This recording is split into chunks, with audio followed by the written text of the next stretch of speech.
All right, folks, welcome to Inside the Numbers with the People's Pundit. I'm your host, Rich Barris, the People's Pundit. It's Friday. All right, the convention's over. The Democratic convention's over. If you like the videos, don't forget to like them, share them far and wide. A public link to the Public Polling Project is in the description below. Let me just give you a rundown real quick before I get into my spiel about how this is going to go. And I'm going to show you why I'm doing this in a second. And also, Laura should be popping on soon to grab some of your questions for Freewheeling Friday for the last segment. And we probably will be a little bit more freewheeling all day. Not probably, we're going to be. A couple of things I want to go over. Obviously, you have the convention, and then you have what is textbook Trump, obviously with a very big announcement. The Democrats trolled a big special guest. Obviously, they were concerned that people would not watch Kamala Harris. So they trolled a big announcement that somebody huge was coming. They told people in attendance that Beyonce was going to be there and that she was going to do an ending performance. That was never going to happen. They leaked to people that it could be George W. Bush, which to me was not realistic because George W. Bush is loathed by the Midwest. So, it would be stunning to me that anybody would think that George W. Bush would be a good guest. Like that would be funny or something. Like Adam Kinzinger, right? Like Adam who? Like there are these hot takes. People like that Adam Kinzinger speech was fire, yo. That's going to put her over. Okay, you're a stupid schmuck. No guest speaker has any real impact. They can affirm a message that the candidate is about, the campaign is about. Everything about the convention is supposed to speak presidential justification. This is why you need to vote for this person. They are the person for this time, for right now, and this is why, and they're unique for that. And I didn't see any of that this convention. I thought the speech was okay, but I did not think it was what some people like Mark Caputo, formerly from Politico, and say, oh, it would be Reagan landslide. Dude, what are you talking about? All right. I mean, it's just unbelievable how much people overhype things, right? Like you have Hulk Hogan go out there and tearing his shirt off and Kid Rock and everything for the Republican convention. It was super about pro-Americana. That's reinforcing Trump. All right. I think it's very clear, actually, that they were trying to hide the elements to their convention. And the cover of the New York Post, I kind of got to admit, I'm not doing this to poo-poo on Harris. They are what they are, and they're running a base election. They have no intention of trying to win the middle, and they're going to try to gin up their base. I am telling you that's what they're doing, and I maintain that. The middle is not going to like a lot of this, but they did their level best to hide it. The convention logistically was a nightmare. It was. All right. There were protests the first day, particularly the first day, 2 days that were bad. There were some people that were there just having fun. And there were others who were not. All right. And those video clips are going to make their way around. But also, the media didn't cover the way they covered Hillary's convention, right? Certainly not Obama's convention, because those were going off without a hitch. They were competent people. And the media was forced to be able, the media was forced to find other things to highlight and talk about during this convention that were really not good, and then kind of just talk to each other instead of at voters and trying to reach new voters. I picked a clip because I thought it was important. We need to look at a million clips, and then I'm going to talk about where we're going to talk about response bias. I have a great example of something I want to show you. That's number one. Obviously, we're going to talk about the RFK decision here. Barnes and I kind of gave you guys a little bit of a heads up on Monday. All right. And we didn't want to talk too much about this, but we gave you a bit of, if you were paying attention, then you would have caught. But it's huge because it's textbook Trump trying to scoop her convention. We're also going to talk about what a convention bump is, what is significant, and of course, anyone who's telling you that they know or don't know whether there's going to be a bump at this point is full of shit. All right. They're just full of shit. They don't know. It can take time. And I'm going to show you what it's like when you conduct a tracking poll. That is a huge tracking poll. And you're using repeat interviews as well. Very important in that kind of setting, what we were doing. I'm going to show you what significant movement looks like, how long it takes to really get there. All right. And whether or not it has staying power. And what would you expect if it's a bump that gives you staying power? Trump got a big bump. All right. Now the race has changed and it has shifted. He got a big bump in most normal polls. There are always going to be these polls out there. You're going to see these crazy Harris leads. These are polls that still had Biden like ahead by 1 when everyone had Biden down by 5 to 4, 3 to 6, 3 to 6. Even CNN, you know, they probably will give Harris like a few point lead now. I don't know. We'll see. Maybe not. I thought Fox News was going to give Harris like a 5-point lead. Fox News has found no movement. All right. So you never know. I just think that there are these pollsters that are, and one of them I'm going to showcase today, that will do whatever they can to push a media narrative. I will show you today what I think may be.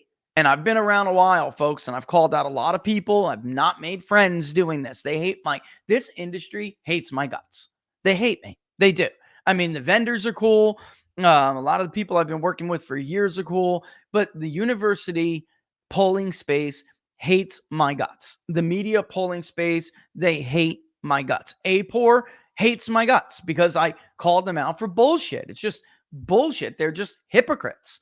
And, so I'm never going to be in the cool club, and I'm always going to call out some stuff, and I've been doing it for years. What I am going to show you today may be the most unethical thing I have ever seen out of a media or university pollster, and I've seen a lot. I've accused Quinnipiac University, because I know I'm right. I'm not accusing them of anything. I know I'm right. I know they did this. I'm accusing them of recycling the same data set and pretending that it is a different poll. And they did this specifically, I'm going to tell you, with the polls that they allegedly conducted in the state of Ohio in 2020. All right. And they had Biden up, and then they said they re-entered the field 2 days later and they got a similar result, but nevertheless, it's a little bit of a movement to Trump. And somehow it went from Biden +5 to Biden +4, but Trump's probably going to carry the state. And I'm telling you, that was the same sample. They had added a few more onto the original data set, played around with the weights, and tried to make it look like there was some movement so they could cover their ass, CYA. This is the stuff I have seen over the years that is absolutely grotesque behavior for so-called professionals and academics who look down their noses at the rest of us. And by the way, for the record, every single election since Rick Scott has been a politician, I have polled. I am the only pollster to accurately poll Rick Scott his entire career. Only one other pollster, Robert Cahaley, polled his Senate race correct along with me. Everybody else has always understated Rick Scott, and I was the only one who did not. And that is for people who you know who you are. All right. But in any event, I'm going to, even all of this stuff, I'm telling you what I'm seeing here is with this thing that I'm going to show you is probably the worst I've ever seen. So let's get back to this clip, because it's not like the worst act. It's just be patient. We're getting there. This is the kind of stuff that they chose to fill the gaps with. They repeatedly called on this guest that I'm going to play on this clip to fill the gaps on CNN and MSNBC. And they say it's because they think that Trump doesn't like him. He, in one clip, will claim himself, "Oh, I get under Trump's skin." But then they kept running into these weird moments where it would just get off message. And the worst thing you want to do in a convention is get off message. People aren't going to watch the whole thing. They're not. Many or most aren't even going to watch the main candidate's speech. Trump's always something different about him. People wanted to watch him. But, Barack Obama too. But other candidates, other politicians, that simply is not the case. So when normies tune in for maybe 20 minutes at a clip, you've got to be on message. You can't go off script the way you go off script. And worse, you can't go off message in a point where it looks like you could fall into a trap. And the biggest trap Kamala Harris has is that she is currently sitting in office with Joe Biden, who is going down in a blaze of glory before she waged a coup to take this nomination from him. Donald Trump was beating him, and Donald Trump was beating him because people remember they have records. All right. And she's doing her best to try to not make Biden's record her own, but she's going to have a difficult time once the high wears off. And I don't even think there's much of a high, but once it wears off, they're going to have a difficult time explaining to voters why they would vote for her,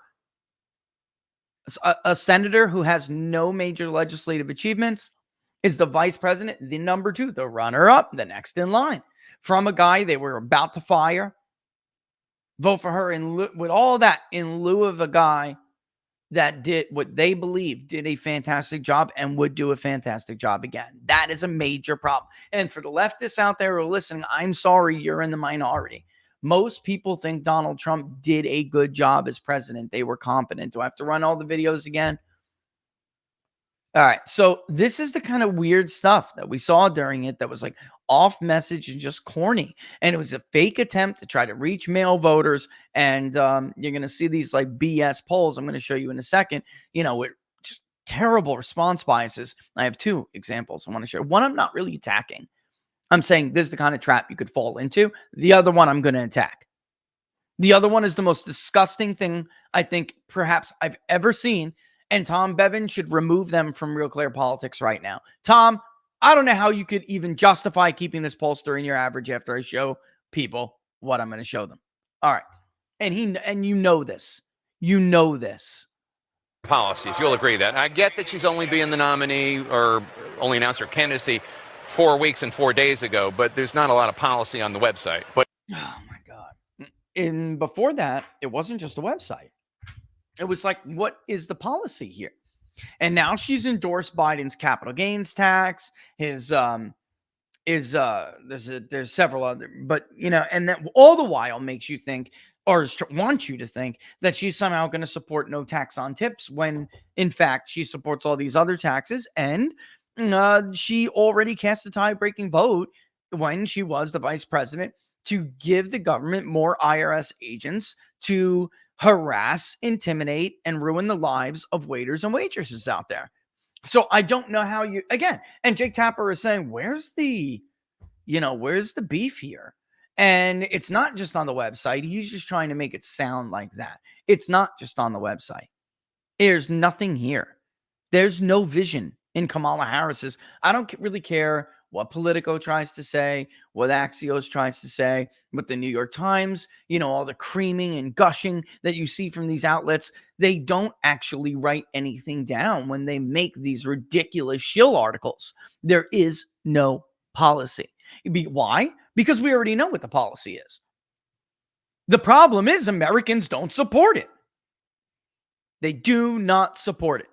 And the corporate tax hikes, arguably, there is support for corporate tax hikes. The way you may word a poll, you could get it, but you could word a poll a different way and say, Trump's tax cuts reduce the effective tax rate from 35 to 20, 24, whatever.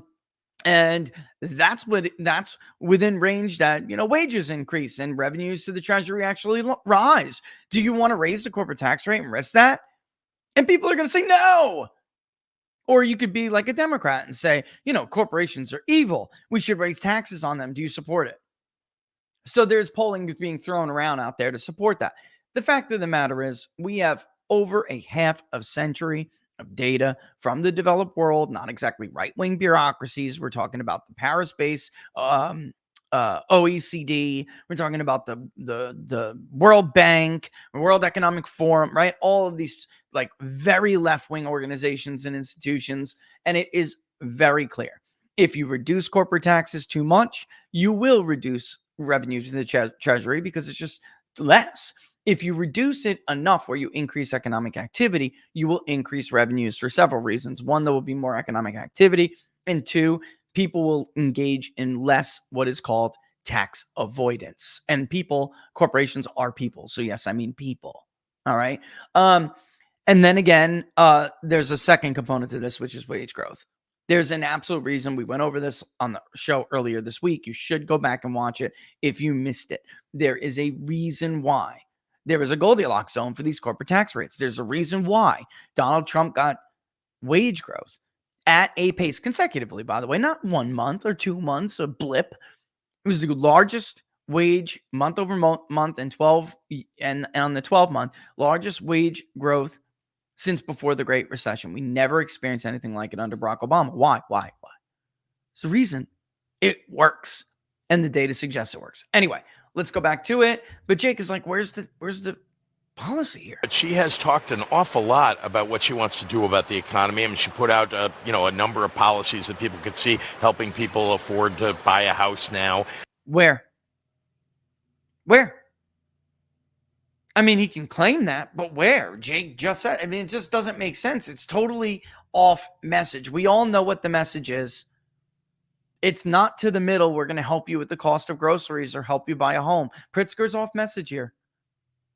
The message is we can't reelect Donald Trump. They have to scare the shiznit out of their base to try to get them to vote. Otherwise, she's going to lose. She needs to pull an Obama 2012. I don't really care what the polls say at this point. Most of these polls are deeply flawed right now. I'm polling myself. We're going to explain to you again what we're doing. There really is no movement. Among those who voted in 2020, Trump has still got the advantage. I don't know what that other poll is talking about with new voters. Among new voters, Trump still has an advantage. Like, there are just certain things that haven't changed. What appears to be changing are the people we're talking to. That's about it. And we're going to show you the trend over time, but there's a reason why we're not releasing things quick. We're not jumping like every other pollster to release stuff. I'm telling you, trust me on this. Trust me on this. I will show you what it was like 2 days ago. I will show you what it is like now. And then when we release it all, what is essentially the final, we are waiting for things. We are waiting for the noise to settle down. We will show you what the true state of the race is. Just trust me on this. And I'm going to show you some data to back up why I'm doing it this way. All right. But in any event, there's nothing that's really changed. She's not talking to the middle. She simply is not. Making sure that she's creating jobs and making it easier for people to go to work. I just think, we don't need 100,000 pages of white papers. That didn't work for Hillary Clinton running against Donald Trump. I mean, have you seen any white papers out of Donald Trump? No. I think I saw Project 2025. Well, yeah. But they don't. Now, that's a little wise-ass comment there, and we don't have to keep going, but I just want to address this part of it. Actually, there have been detailed policy stuff released from Donald Trump. You can go on Agenda 47 on the website and you can see it. She's done a series of videos every time they release. It's not so detailed like Mitt Romney, like he's talking about. And it's a waste and no one's going to see it. And it should not be.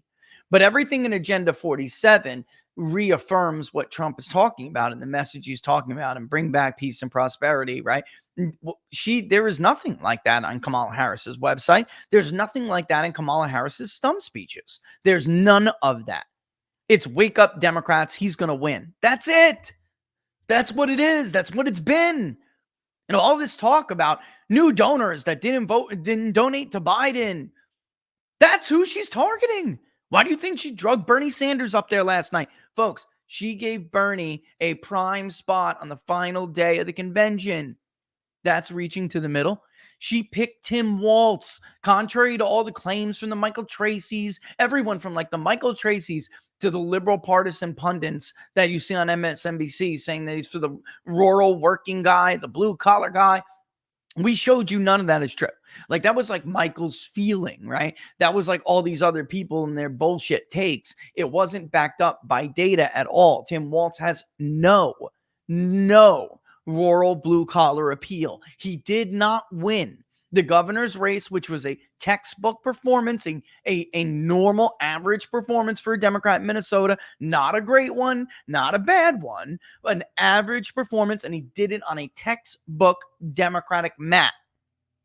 He did it from ginning up turnout in the Twin Cities and the Twin City burbs. That's it. He did not try to win back the working class Olmsted suburbs. He did not try to win back the working class southwestern suburbs or even rural areas. Forget about it. None of that. And he did not. He did it by outperforming Biden in some of the most blue counties you can get. In the working counties, he underperformed Joe Biden. Again, episode 4, I think it was a 509, excuse me. And if I'm wrong on that, don't kill me over it, but it's roughly around there, and you'll see that. The banner, the headline on it. We went over this data. So, again, the point is, He does. Oops, I stopped sharing the wrong thing. The point is, he doesn't really have any message to stay on. Tapper asks him about it, and he just goes completely off message.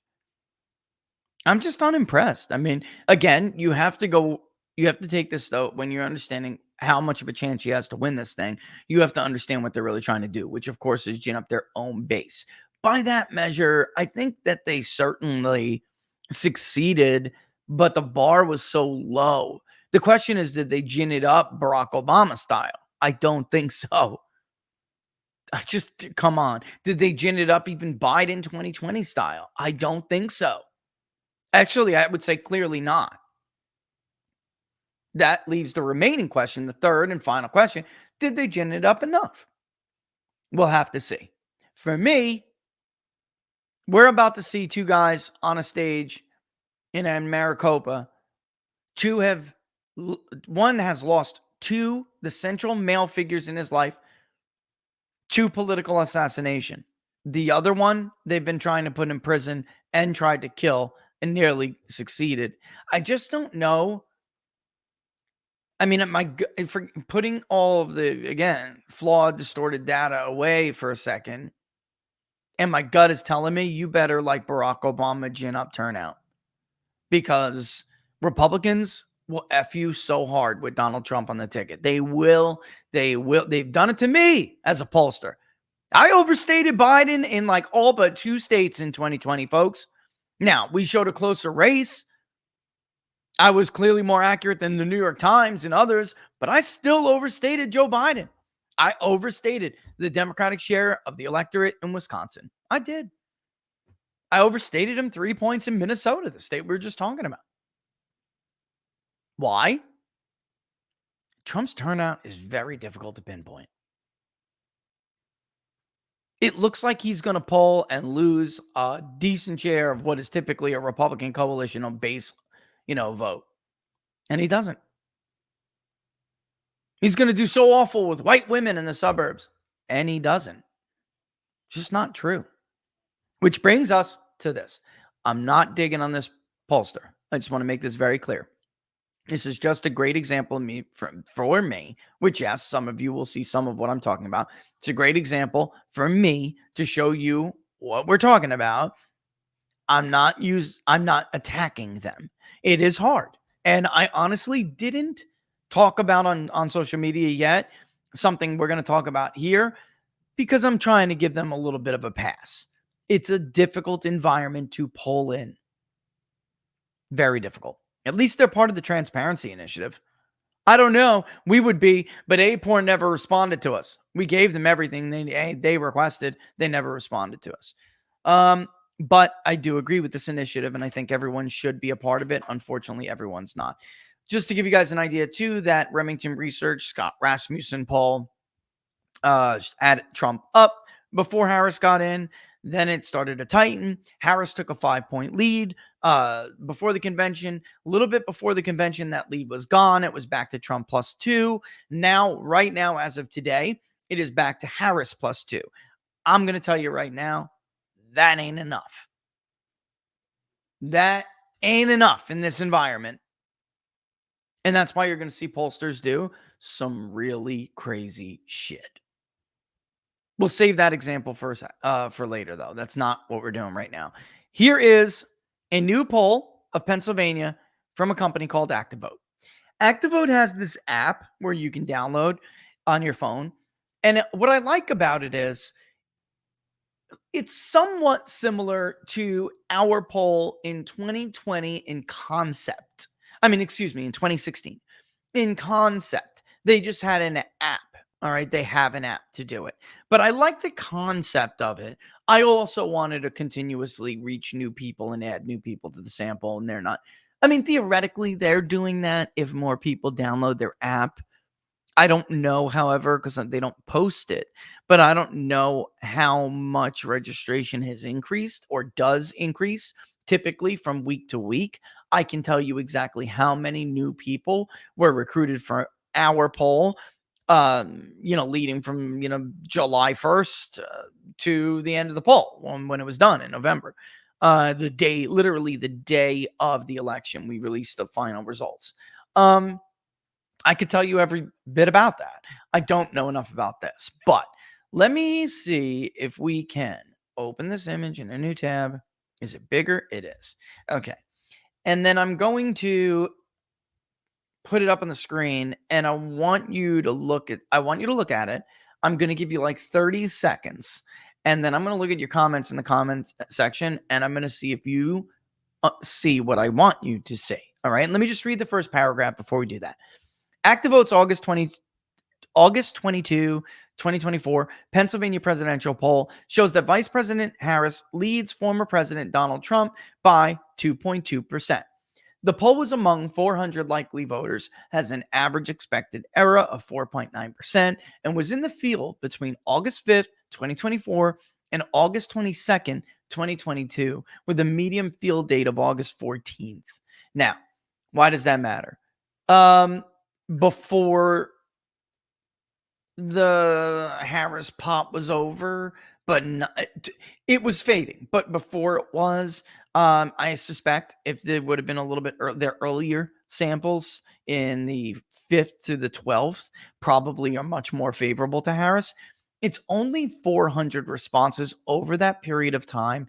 I don't like long field dates for small responses. I don't mind if a poll is an extended poll, but I want to see a larger sample, and I want to see one where I can kind of track how things are going on. You can't do that. They can't release that. It would be very misleading because of subgroup sampling errors when it is this small of a sample. 400 likely voters is a small sample in the state of Pennsylvania. It is, of course, one of the bigger states population-wise in our Rust Belt poll, and I would be very concerned about releasing a poll with 400 likely voters. I would, especially if it was in Pennsylvania. You know, Wisconsin is one of those smaller ones. So was Iowa.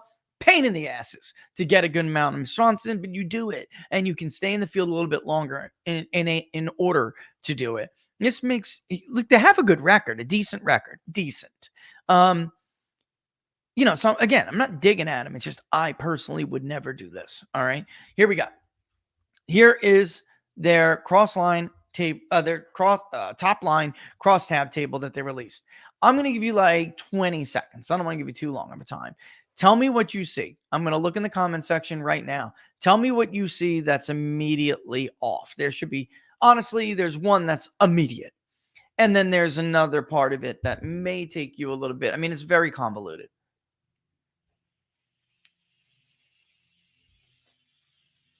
All right, so Emperor Soft Turtle and Michael Rochester both have it on YouTube. Let me see. Yeah, locals, you're all over it. I see MJ Bearer, you got it. Dashman's got it, part of it. But Dashman, what you're talking about is actually like a product of this bigger one. Oh, Dashman 91, you had it immediately. Okay, I see it back in the other comment. All right, so you guys got it. All right, first and foremost, you ready? Region, rural. The unweighted was 27% of the sample. The weighted was 26%. That's a very small weighting footprint. Not bad. However, Kamala Harris is leading in rural Pennsylvania, 51-49. Something very wrong. Okay. Suburban is 51% of the unweighted sample. Unweighted is raw. When I say raw, that's what I mean. And the weighted is 48%, which is, I want to do an exercise here with you. Okay. Josh said, dude, there are 0 rural Kamala Harris voters. All right. I'm going to give you an example of another poll that did this and then looked awful on election day. Okay. Even though they predicted Biden was going to win, it was the margin they said he was going to win by. It was ridiculous. And of course, you know, Molly Hemingway once asked me, you know, what is the impact of all these polls just being so badly off and then the race is that tight? You know, if the New York Times wasn't pushing bullshit and the ABC News Washington Post poll wasn't pushing bullshit, would it mean that Trump would have closed that gap? And I really didn't have an answer for Molly because the truth is we really don't know. All I can tell you is that we do know that the hiding of the Biden Hunter laptop story and the propaganda with the 51 intelligence agencies did impact the election. It's criminal what they did. We knew the number of people that said they were aware of news reports surrounding Hillary Clinton and her email and pay for play stuff. We knew that number from 16 because we asked it. It's in the questionnaire, which you can look at. The link is in the page I'm going to share with you in a second.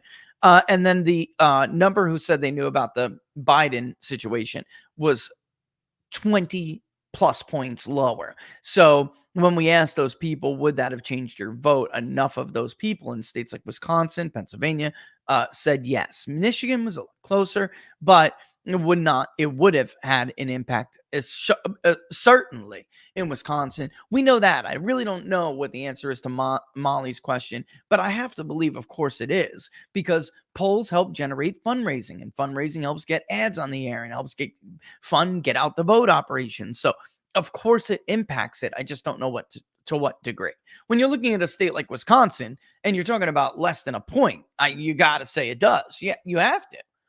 Polls as propaganda absolutely can push a race.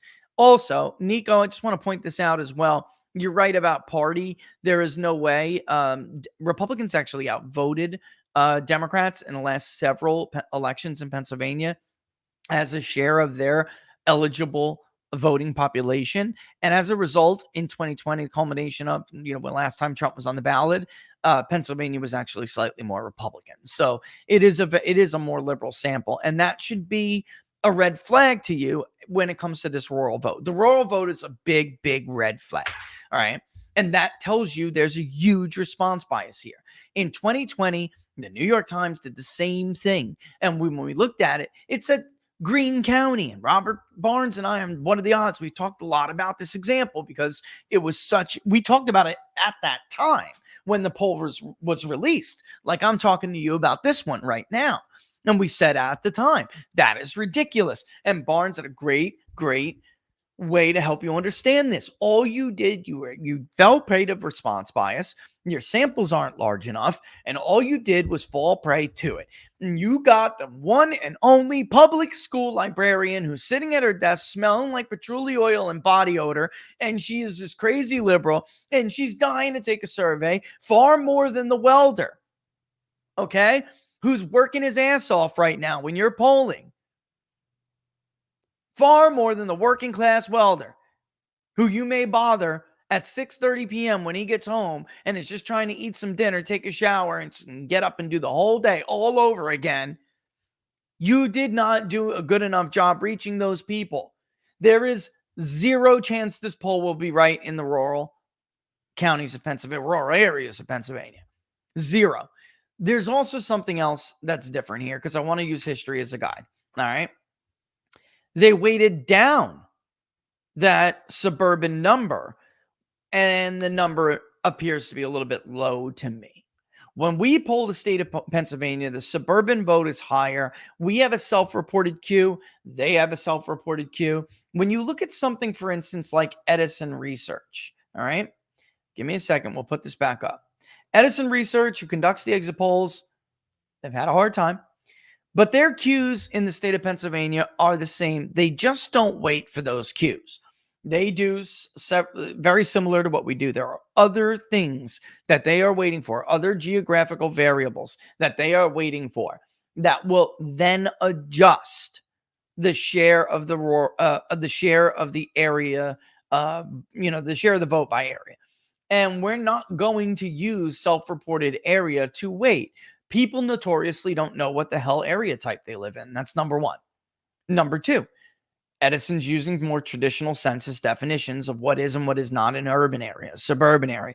Those have changed. It's very convoluted now. They reduced the number that is required for an area to be an urban area per square mile, population per square mile, right? So, or how many units per square mile, really, but they reduce that. So suburbs should be more inflated. And that's why you even see the urban vote is much lower than it has been in the exit polls prior to. But here you can see the suburban vote in the Edison Research polls is 56%. Okay. Trump, and he did, even voter validated have shown this. Trump won the suburban vote in Pennsylvania. If you use this definition, he won it by about 3 points. He won the rural vote by 40 points. All right. He lost the urban vote by 50. Now, Rich, what happened to subgroups? Sampling errors for subgroups have, high sampling errors for subgroups are higher. So doesn't it all iron out like you say it usually does? Yes. but not when you have huge discrepancies in samplings the way you're seeing here. Whoops, I thought I had the image here. All right, so here is AP Vocast, Pennsylvania. Where is it? Which describes the area you live in. Okay. 18% urban, 39% rural, which they say small town rural. We do the same thing. And then suburbs. We word it like AP Vocast, but again, we don't weight like AP Vocast. If you notice, the suburban vote is much lower here. It is not 58% anymore. It's 43, closer to active votes. And you can see in their definition, Biden won it. All right. However, Trump did better in the urban areas, all right, than he did in the Edison research polls. A lot better. And by the way, they're closer. The Edison research polls are incorrect. When you count Allegheny and Philadelphia and some other urban areas, only Philadelphia is close to where the Edison research has it. Allegheny County, of course, Trump was at 40%. Small town, rural areas, same thing here. You can see it's just a little tighter, but Trump won it overwhelmingly. Now, this can help explain why ActiVote has such a... Are you guys seeing all that? Yeah, you are. This explains why ActiVote has a bigger margin in the suburbs for Donald Trump, 12 points. Either way, it doesn't matter what... Wait, before I say that, what do I mean by that? Some of the rural vote that should be rural, that's Trump's vote, is probably packed into suburb. All right. Anyway, that still is not enough to account for how well they have Kamala doing in the rural area. That is a response bias. And you cannot wait to fix it. Okay? You cannot say, well, look, he's got such a big lead in the suburban areas and he's doing decently in the urban areas, so it'll iron out. No, this is way too big of a discrepancy. It will not iron out, especially since you're weighting down the area type where you think it's going to iron out the rural votes. You weighted down from 51 to 48. And by the way, they weighted up significantly for urban votes, which I don't really see why you would do that. That wasn't indefensible. The problem here is that you have some serious problems with your rural and some of your suburban sample. And I can tell further by looking at how Donald Trump is doing extremely well among college graduates. That would seem to suggest his suburban number is much stronger than it was in 2020 and 16. But you have his high school ridiculous. Kamala Harris is not leading among voters who do not have a high school degree in the state of Pennsylvania. Those who had a high school degree or less went for Donald Trump by double digits in 2020. All of them 57 to 42, according to the Fox News voter analysis. If you look at the, let me look at the CNN exit polls, which are really, again, Edison research. Let me just make sure I get the full education thing here. Never attended college, almost identical, 58 to 41. There is no chance that Donald Trump is going to lose the non-college vote in the state of Pennsylvania. And the some college associate's degree actually looks about right. Trump carried it over Biden 52 to 47 in 2020. Right now, Trump's doing 55 to 45. Something is very wrong when your high school is so much more liberal and your college is like, I actually think the college vote should probably be more Harris. The high school is it's completely inside out, upside down, right versus left. This is messed up. This is bad data. This is bad data. I'm very sorry, but it's true. But it's a great example of how, if you're not making sure that your quotas are met, all right, maybe you need to even nest quotas. This is inverted, Jonathan. Everything about it is inverted. Everything about it is inverted. This is not exactly normal. All right. It's telling you you're getting way too many educated non-whites, way too liberal non-college whites. And that can happen with a small sample like this. But it's also a great illustration of the environment that we are in. And I'm not, again, not a huge dig on ActiVote. They have a decent record, and I'm not doing this for any other reason other than to show you guys what is and is not how you look at something and say this potential response bias issue.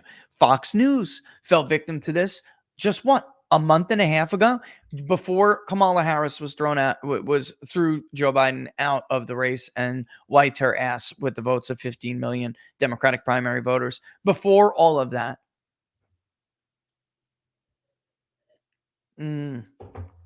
Tom, how did you hear that?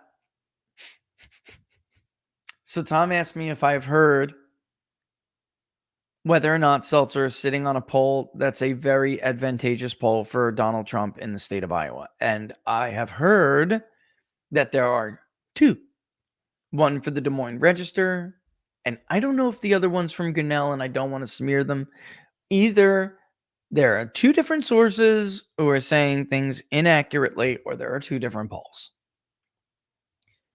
It also is inconceivable to me that Harris X sat on the pre-convention Trump +2 that they conducted. It is outrageous. There can only be two explanations, folks. One, there's only two explanations. One, they held it back to help the media narrative. I hope that's not the case. Two, they were afraid of the media narrative and being attacked for releasing that poll. Either way, ethically, not a good look for Harris X. I have seen Harris X release overnight polls. They just did. And that's why, Tom, they're not putting out that Iowa one. Because if he's ahead that much in the state of Iowa, there is no way she is ahead in the state of Wisconsin. It's just no way. This is why ethnicity is so important. We're the only pollster who really shows detailed ethnicity. And because we're one of the few who can do it. We take bigger sample sizes. Other pollsters do not. All right? We do larger studies. But yes, I don't, and again, I'm not really confirming that, but I got multiple text messages this morning from people who told me that that is the case. Right. All right. So let's get this one out of the way, though, and you guys get this. But there's just, I mean, I'm imploring you guys to just like you do with news headlines, you need to start treating polls like this as well. So no, we're not. First of all, we're not perfect. I'm talking about in the craft. We're not perfect. And many are really trying to do the best job that they can do. Others are indefensible pieces of shit. And I really don't know how on earth it's only me and a few other people trying to push back on it. All right. I'm going to take a 2-minute break. When we come back, we're going to show you one example that is just, I have a polling friend. He is I would say a native, he's a native pollster for that state, meaning he lives in that state. He knows that state's his state. Right. He's been having some crazy numbers, even though they're better for Trump. They keep moving in Trump's direction. But when other people add Trump up in this state comfortably, or at least up, he was still showing these crazy Biden leads. It was nuts. Really weird. But in any event, he has criticized two of this state's university pollsters. And he has told me for years now, it's years, you got to watch these guys. Some of the dirtiest people out there. And, they're wrong all the time. Clinton +14, Clinton +12. I mean, just crazy numbers. And then you get something like I'm going to show you in a second. Unbelievable. Unbelievable. All right, we'll take it's a coffee break for me. Do what you got to do. It's literally 30 seconds. Then we'll come back. We'll do some, word from our sponsors kind of thing, and then we'll get into it. All right. It's just prepare yourself, because I'm stunned nobody else has said anything. I'm the only one who saw it, at least as of now. And I was going to tweet about it, but I'm like, no, I'm saving this for the show. All right. Don't forget, if you like the videos, you're watching Inside the Numbers. If you like the videos, don't forget to like them, share them far and wide. The link for the public polling project is in the description. Obviously, share that far and wide too. Contribute what you can. And for those of you who have, we absolutely love you for it. All right. All right. We'll be back in 30. Stay tuned. Don't go anywhere.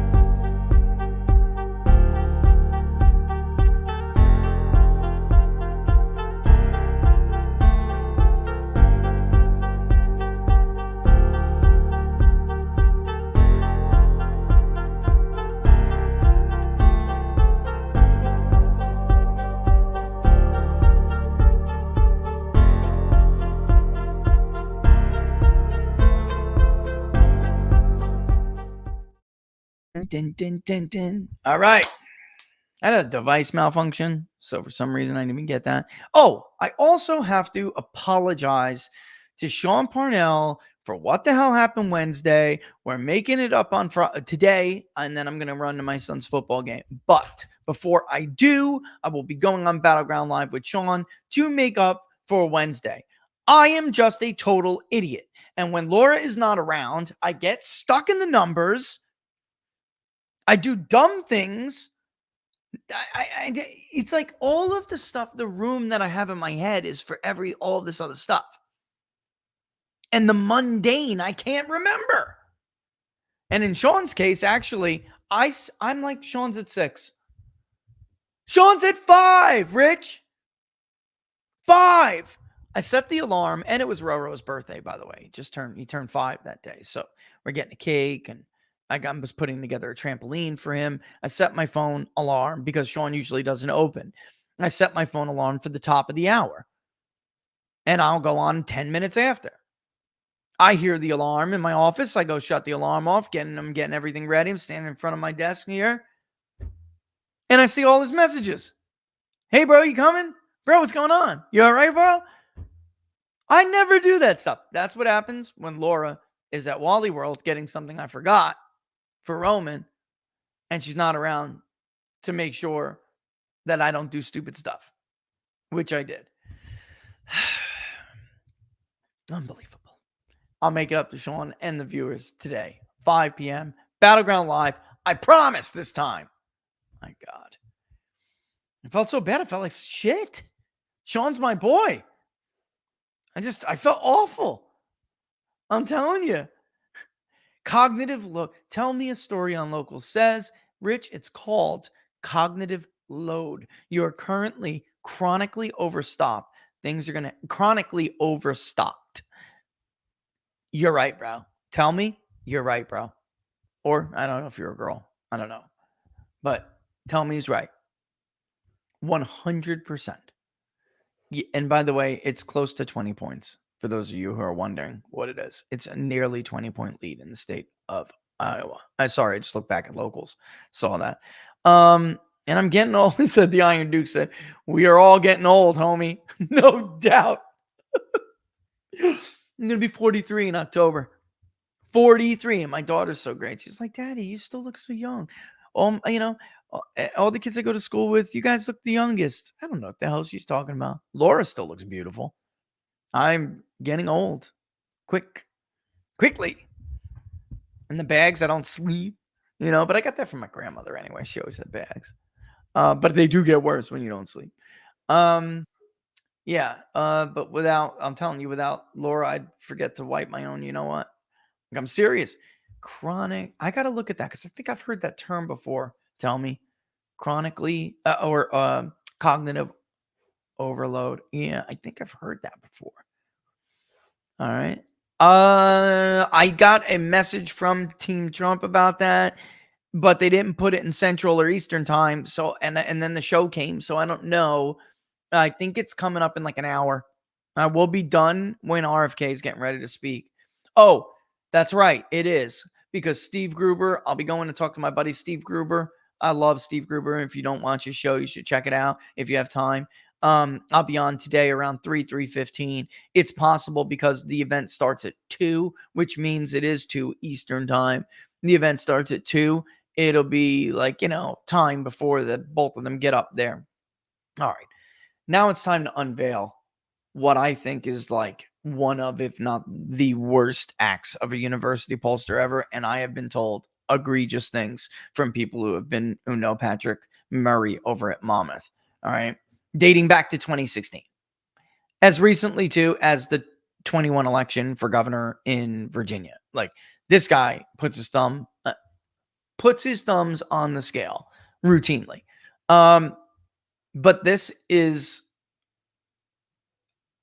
should get them thrown off of real color politics. So here is Fairleigh Dickinson University. Already a shitty poll. Okay. I cannot believe my eyes. Let me just tell you what they did outright, and then I'm going to read it. They polled correctly and then pushed people based on race and gender questions. And then they reported the push headline number as the actual result of the poll.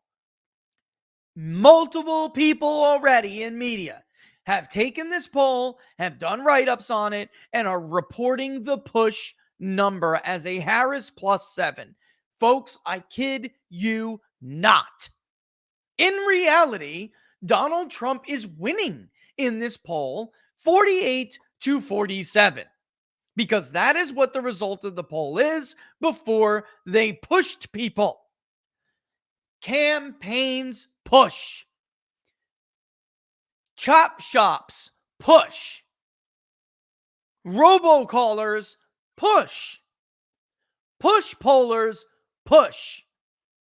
Super PACs push. University pollsters not only are not supposed to push, it is worse than a cardinal sin for them to report this number as if it's the actual number. The actual result of this poll is Trump 48, Kamala Harris 47. And it is a national poll, which they haven't conducted forever. They pop up on the screen the day after the convention, even though that... Why? They pop up on the screen the day after the Democratic National Convention with a push poll. I've seen all of the aforementioned entities do things like this before. I have never seen a university pollster do something so underhanded and so unethical in my entire career. I can't find another example. There is no example of a push poll that I can remember. There are examples of wording and ordering tricks where, Donald Trump apparently pissed on some Russian prostitute in Russia. By the way, who are you going to vote for? Donald Trump or Hillary Clinton? I've seen that stuff. Like have you heard about Donald Trump pissing on a Russian hooker? Yes? No? Okay. Next question. By the way, who do you approve of? Who are you going to vote for? Ordering of questions obviously matters, and you can inject a bias that will completely corrupt the survey and everything you ask after that, save for demographics. And even some of them can be corrupted by pulling bullshit tricks like that. YouGov is notorious for doing stuff like this, by the way. Notorious. Ballot tests, favorables, right track, wrong track, etc., need to come before any bias-flavored questions, even if those questions relate to current events. This is survey design 101. But that isn't even what they did here. They asked the question first before talking about anything. They didn't do any of that. No tricks, nothing. They polled and they polled normally. They just reported to you the bullshit. They're reporting the push to you. First of all, you shouldn't even push as a university poll. You shouldn't ask questions like this. You know, Donald Trump's an old white man. Kamala Harris is a young black African American female. The first African American female to run for president. First of all, no, she's not. I'm not getting into this again. No, she's not. Secondly, that does not matter. When the voter goes into the booth or when the voter gets their ballot, it does not say on the ballot, do you want to vote for the old white man? His name is Donald Trump and he's running as a Republican, or do you want to vote for the younger, black, first African-American female candidate for president? It don't say that shit. Not on the ballot, not in the booth, not anywhere. This is totally unacceptable. Fucking shame on you. Tom, you should throw them off your website today. Today. You want to be taken seriously? Then be serious. This is outrageous.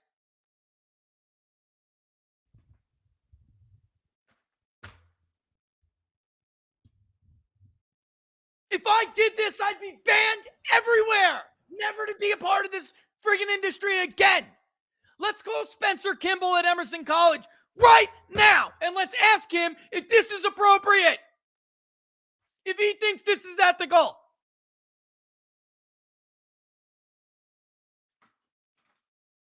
This is the job of a Democratic operative. This is the job of a Democratic pollster. This is the job of a Democratic super PAC. This is the job of the Democratic pollster for the friggin' campaign. This is not the job of a university. You got a Trump +1, you didn't like it? Tough shit. This is totally disgraceful.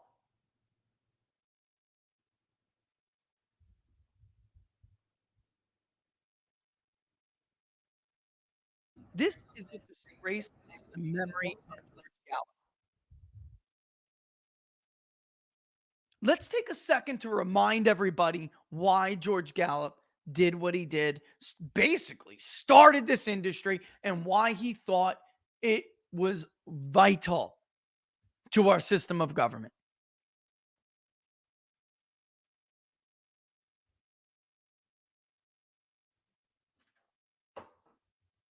It is absolutely critical whether they ultimately think they're making the right decision or the wrong decision on how they cast a vote, on an agenda they support. Politicians need to know how their constituencies feel about the issues, about things, about proposals. It is vital that they understand where their constituents are and where they're coming from. And they have to know that information is accurate.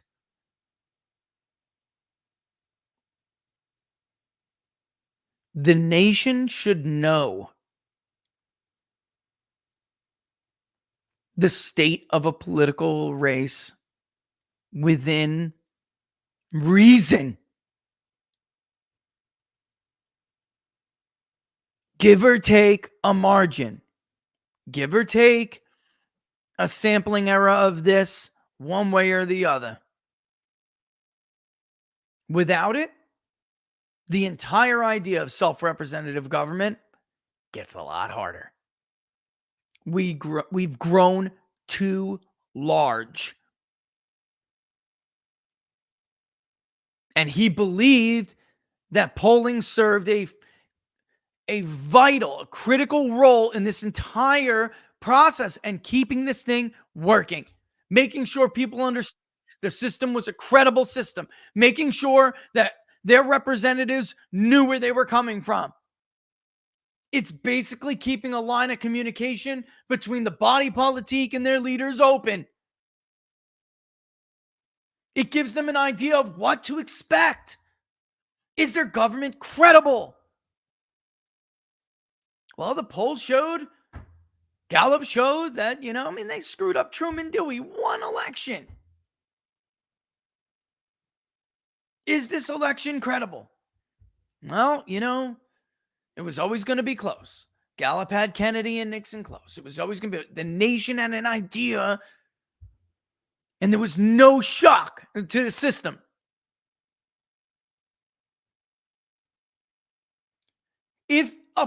If there is no trust in these numbers,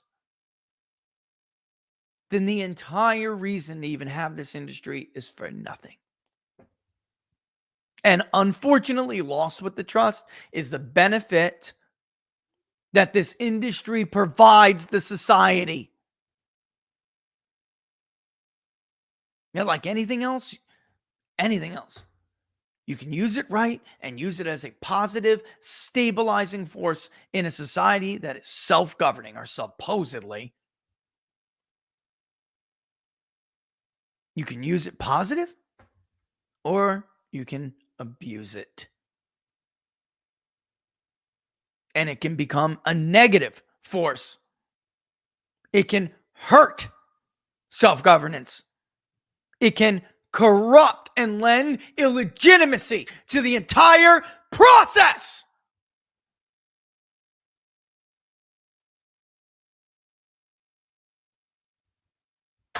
Give me bullshit? I don't remember my Hillary plus 13s like this pollster. I've never pushed people in my life.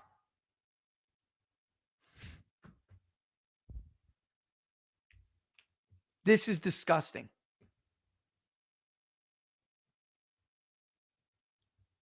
And they reported the sin, and I would call it a violation, a betrayal.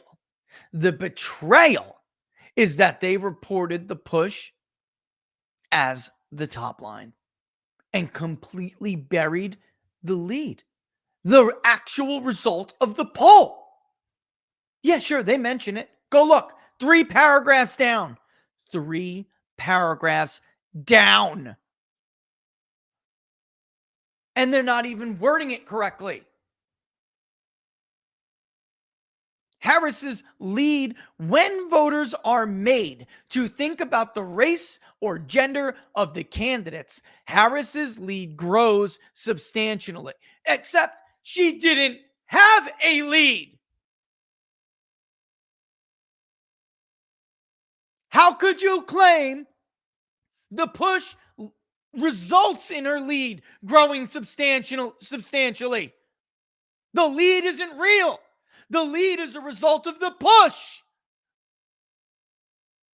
So don't tell me that this wasn't intentional.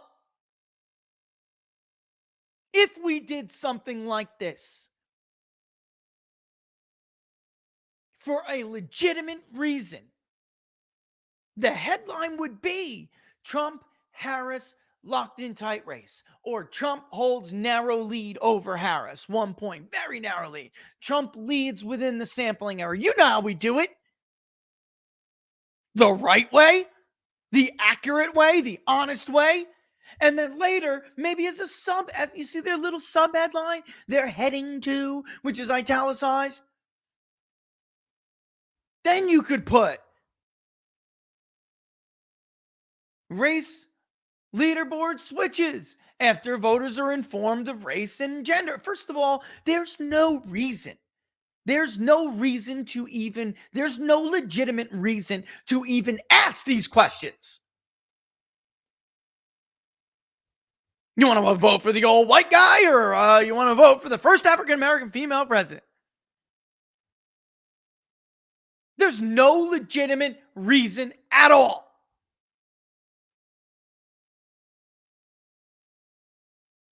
I wouldn't be shocked to learn that they were in the field, and after a day or two, After a day or two, they saw this and added it after.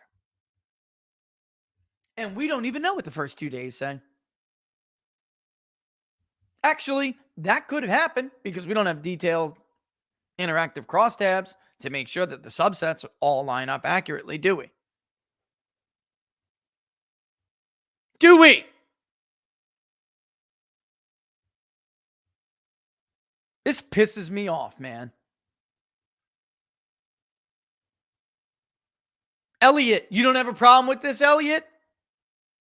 You want to throw Mark Mitchell out for asking about Arizona, a recalled vote survey in Arizona. You want to throw him off of your website for that. You don't see a problem with this at all? It's being reported as a Harris +7. It's not. It's a Trump +1. I don't even give a shit what the first number is. The fact of the matter is, it's a push poll. And it's being reported as a legitimate poll. He is a fraud. Why would you hire the worst forecast modeler in the business, worse than the guy he's taken over for? The Economist is bad. That's a bad election model. I don't know how it's going to do this year because a different person runs it. Maybe it's it's worth giving, but the Economist, Nico, is an awful, awful model. I mean, let's go back and look at it. And maybe it isn't as bad because I think that some of the probabilities, they had Texas blew too, though, didn't they? I believe so. North Carolina, Texas, Florida. I mean, it's bad, but it matters. What was the likelihood, the probability that they were giving their consumers? What was the likelihood that Biden was going to carry Florida? What was the likelihood? I think it was 73%, actually. But what was the likelihood he was going to carry Texas? I'm not sure that was as bad as 538. It's pretty bad. But let's not stray too far here before we wrap this up. This is disgusting. And again, I would say there is a right way to do this and a wrong way to do this. I really can't think of a single right way or a single legitimate reason. There's no justification for asking these questions. You are a media pollster. There's no point to push anybody on anything.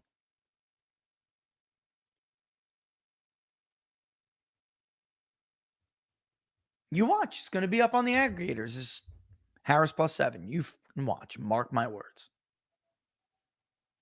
Mark my words. And this is ultimately the problem. This is the problem.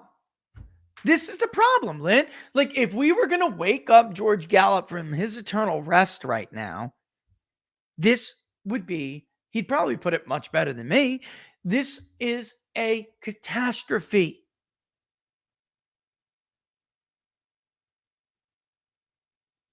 We've worked so hard, some of us,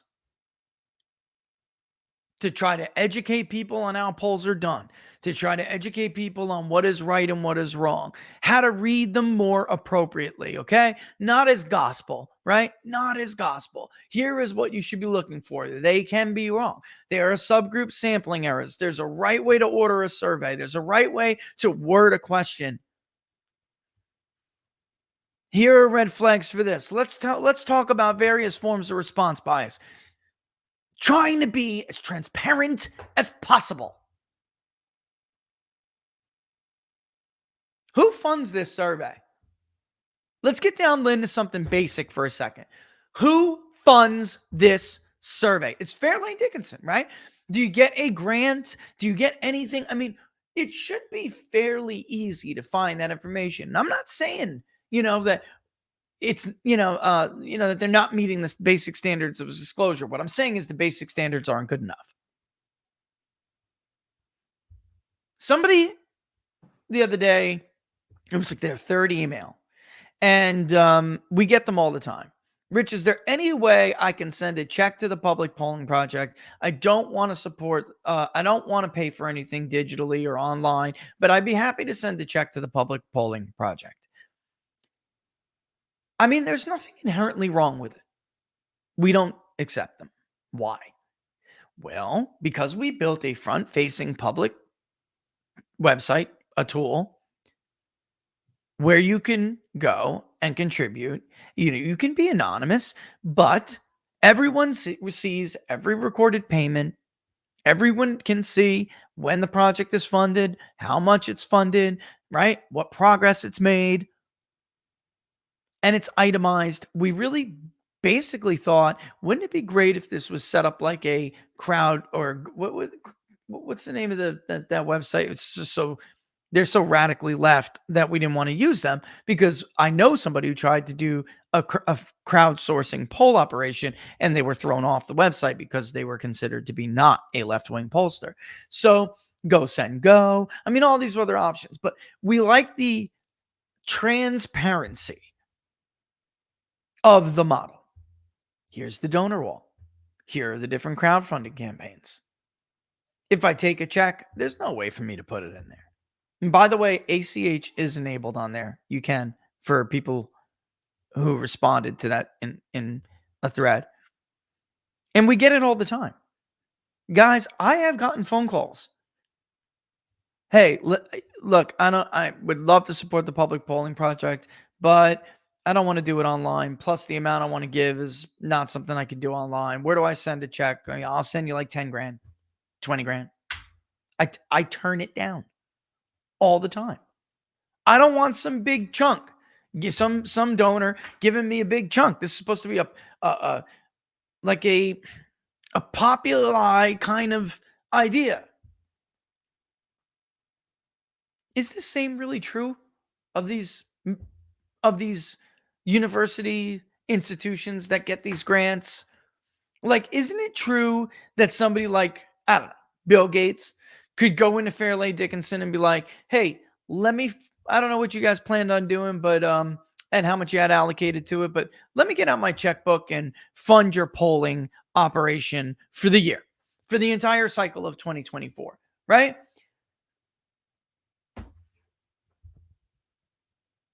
How would you know?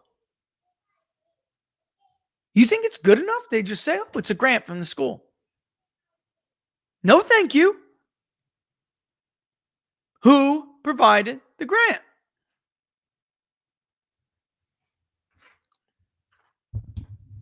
I've never seen a push poll from a university in my life. This may be the worst thing I've ever seen. And honestly, there have been some things that are even worse, but this is the most underhanded. You know why it's so bad? Because it's such a basic no-no. It's such a basic no-no. And just nobody cares about that shit anymore. The dossier, right? The circular reporting going on over Russia hoax. Like, everything is just tainted, right? It's tainted by ideology. Data. Remember that? Yeah, maybe you don't. Maybe you haven't been around this long, but years ago, back in the beginning of Inside the Numbers, we had the perversion of science and data. And it's everything. Public polling, financial markets, the news reporting financial markets, of course, political news, the medical industry, even. Everything is tainted and perverted by ideology.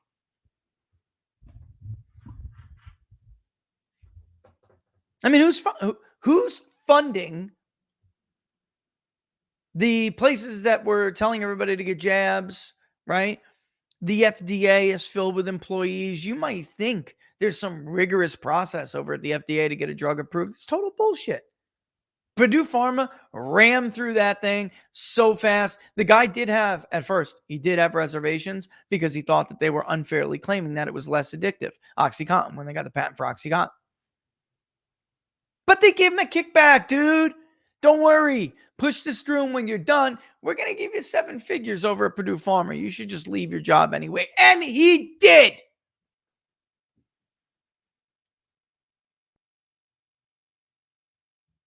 Basic no-no. No gray area here. You don't conduct or engage in circular reporting. The source of that dossier is really the same source. You're just hearing it from different people, hearing it from different outlets. They're all pretending like they confirm each other's story. That is bullshit. That is circular reporting, and you do not engage in it. Basic no-no. Out the window.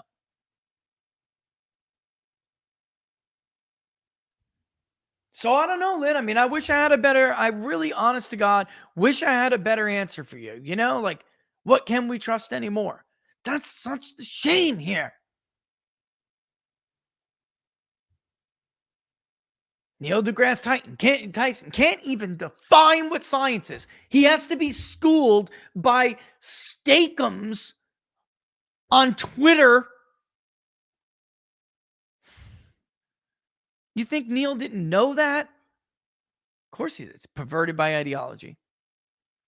He doesn't even serve science anymore honorably.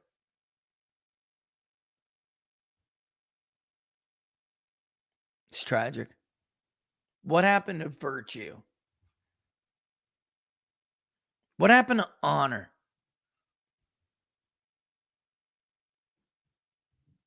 You haven't lied to the American people enough. You haven't lied to the American people enough. You haven't had your fill of that shit. Tell me, how many dead Ukrainians do you have on your conscience? How thick is the blood that stains your hands from all the dead Ukrainians because you lied to the American public? How many dead Israelis and dead Palestinians, for that matter, do you think about the raped women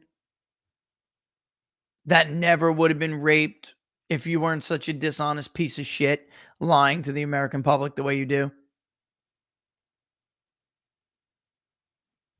You're not done with that yet? The price of eggs and milk aren't high enough for you yet? You're going to top yourself? Lying to the public about a senile president and fudging polls and bullshitting your ass off wasn't enough? Tell me something. If you engineer another scam, and there's like, I don't know, because I agree with Elon Musk, I think we shrug off a very real possibility of total war. Would you feel any like modicum shred of responsibility for that?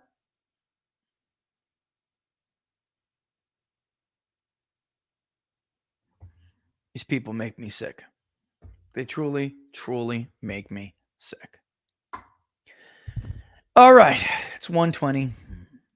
I think that's a good idea. Let's take another 30 seconds. When we come back, this is another thing. It's not even how polling bumps work.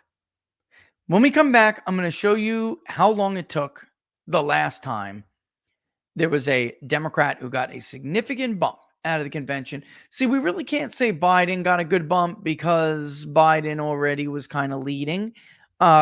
It's difficult to attribute everything to his convention bump. In truth, I mean, the polls were just starting to get crazy and out of control anyway, right? Biden plus 13 in Pennsylvania, Biden plus 17 in Wisconsin. I mean, they just started to lose their effing minds to begin with. So they distorted and perverted that data set so bad, it's difficult to even use. I tried, believe me. But then I was like, you know what? We had a tracking poll in 16.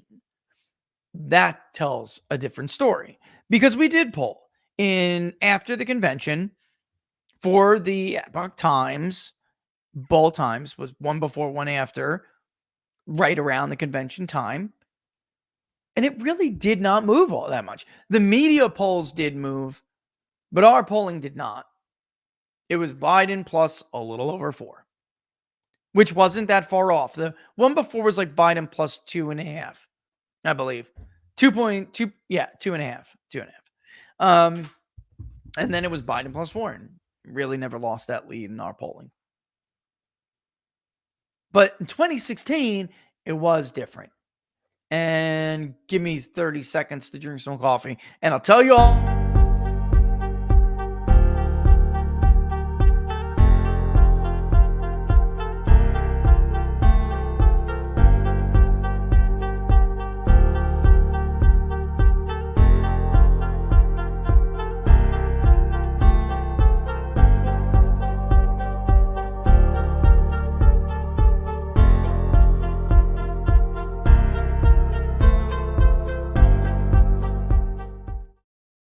sick of these mother. I really am. You're watching Inside the Numbers with the People's Pundit. Oh, don't forget to like the videos if you like them. Share them far and wide. Woo-hoo. School starts next week. I don't know about you guys. Lot to do. Roman's starting kindergarten. He's got his little bento box. It's like this big. It's so cute. Right, Laura? I don't know if she can hear me. Yeah, she can hear me. It's so cute. I don't know if she can pop on, but she can hear me. We went to his orientation yesterday. He met my daughter's old teacher. She now teaches older kids, but she's still in elementary. So when it's kindergarten orientation. And she sees him. She's like, oh my God, he's in kindergarten already. I mean, he's known her for so many, just like almost his entire life. He runs up, gives her a huge hug because he's super comfortable with him. She's like, oh, it's Romo. And he's like, look, you see my list? I got my supply list. These are my supplies. He's going. And she's like, Roman, you're going to do all right. Me, I'm a little bit less confident. He's a wild one, man. The kid's not like my other two. The third kid is always different. He's a little bit more feral. Just a little. I'm a little nervous, but I'm excited for him. I still remember like it was yesterday, the day I walked my daughter into pre-K for the first time because I had to take her. She used to stay with me at work before. Laura worked her butt off with the state. And really what she worked, she did nutrition stuff for the schools during a large part during the era of Michelle Obama, which was a nightmare for them. She was like farm to table, but not Michelle Obama style. Anyway, obviously can't bring your little kid there. So she would stay with daddy, sometimes in that little office. And she had loved her JoJo bows back then. And she was just so confident. And walk her in there, and I'm like, you want daddy to come in there? You need daddy to come? She's like, no, I'm good, daddy. See you soon. Now look at her. Now she's a beautiful young woman. Time, man. As a numbers guy, you know, you want to look at it linear and you think like that, and it's like it feels linear. God, I hope it's not. You know what I mean? I hope it's not. I hope it's not linear at all. Not cyclical. I just hope it's more like a 4-dimensional kind of thing. Anyway, it moves too fast on this fleeting time we have on Earth. Let's do this. Here is the headline. I could pull up the crosstabs, but it would be crazy because it's so big. Here are the headline numbers. This is the spreadsheet that powered the interactive chart. One of them, there were several, for the 2016 tracking ball. All right. And I will show you, where is it? I had the article for it at the time. Where was it? The day after the convention, Donald Trump still had a healthy lead. Now, understand, we did have a more bullish result daily in our tracking poll, bullish for Trump than other people. It tightened very quickly at the end as people decided, yet it was still clear to us that Donald Trump had an edge. The national poll was still like 2 points to Republican. However, that is only because of the regional, or actually technically true, the division weights that we use, the census division weights. A more traditional census division weight would have resulted in like a Hillary 1 point something ballpark. But still, we would have said that we think Trump is going to win the Electoral College because we had a national poll that was a tracking poll, and we had state level subgroups within that poll. It was a big project. It was a lot of fun. All right, let's take a look at the top line. Oh, you need a charger? Oh, it's okay. It won't charge Oh, or properly. USB though, or a regular Yeah, USB? CC. Can you use No, I this? just Yeah, use you can use the CC. block. She's trying to get your questions, and she's running all over And because then the internet her other thing wouldn't goes charge. over all types of- We should need it. We should get another mesh. One more mesh. Just one more. I know it says that for the square footage, that was enough. I feel like we need just one more. All I right. was in there for about 5 minutes and then it crashed on me. Is that where you went? Yeah. Could you hear me? Because I was trying to like talk to you. You missed. If you, yeah, it's all right. If you did, you did. Let me go back in my history and see if I can actually find that article. I don't know why it's not here.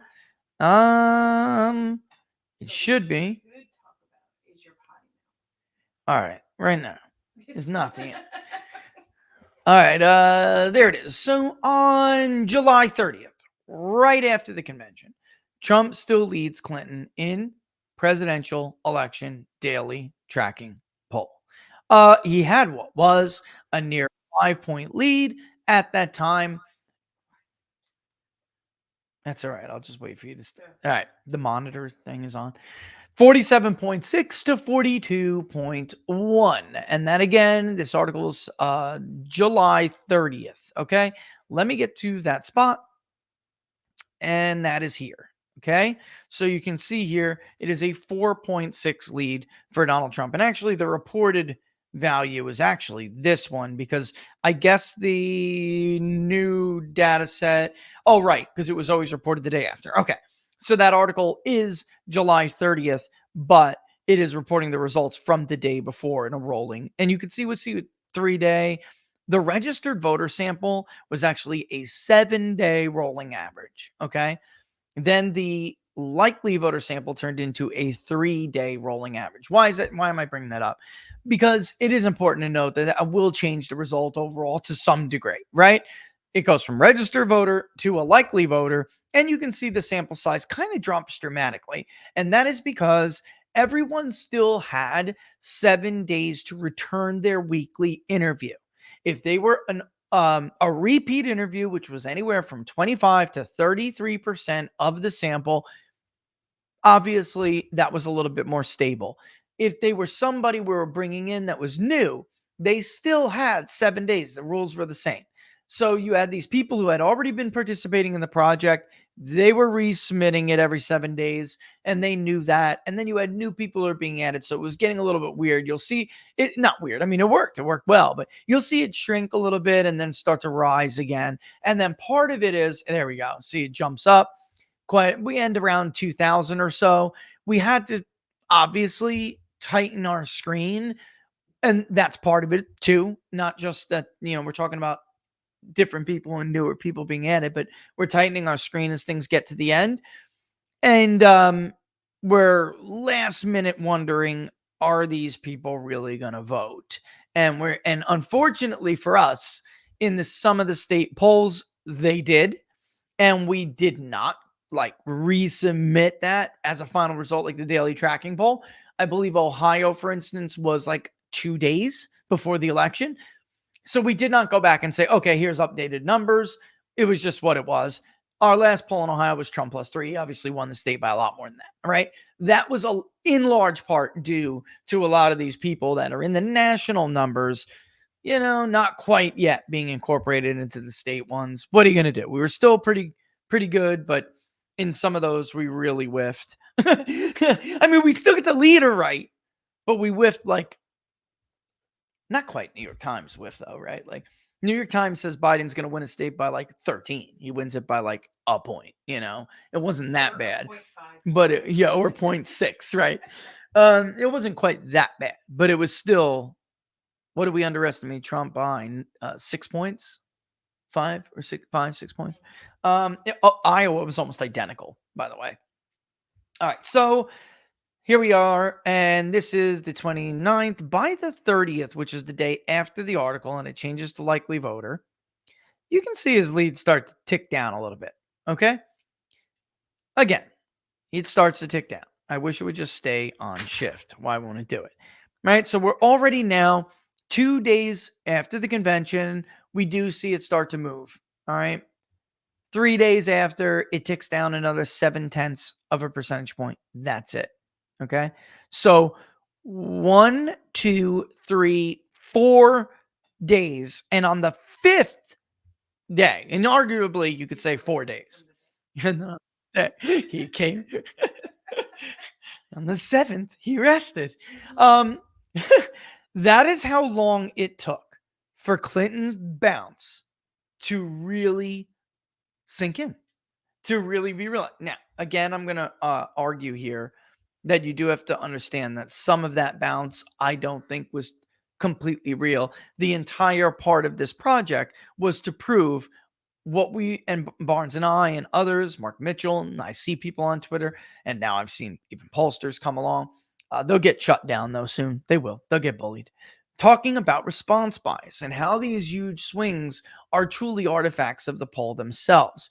I believe the switch from registered voter to likely voter and the nature of the design of the survey, adding new people, if we would have interviewed the same people, and we know this is true because the repeat interviews did not move like this.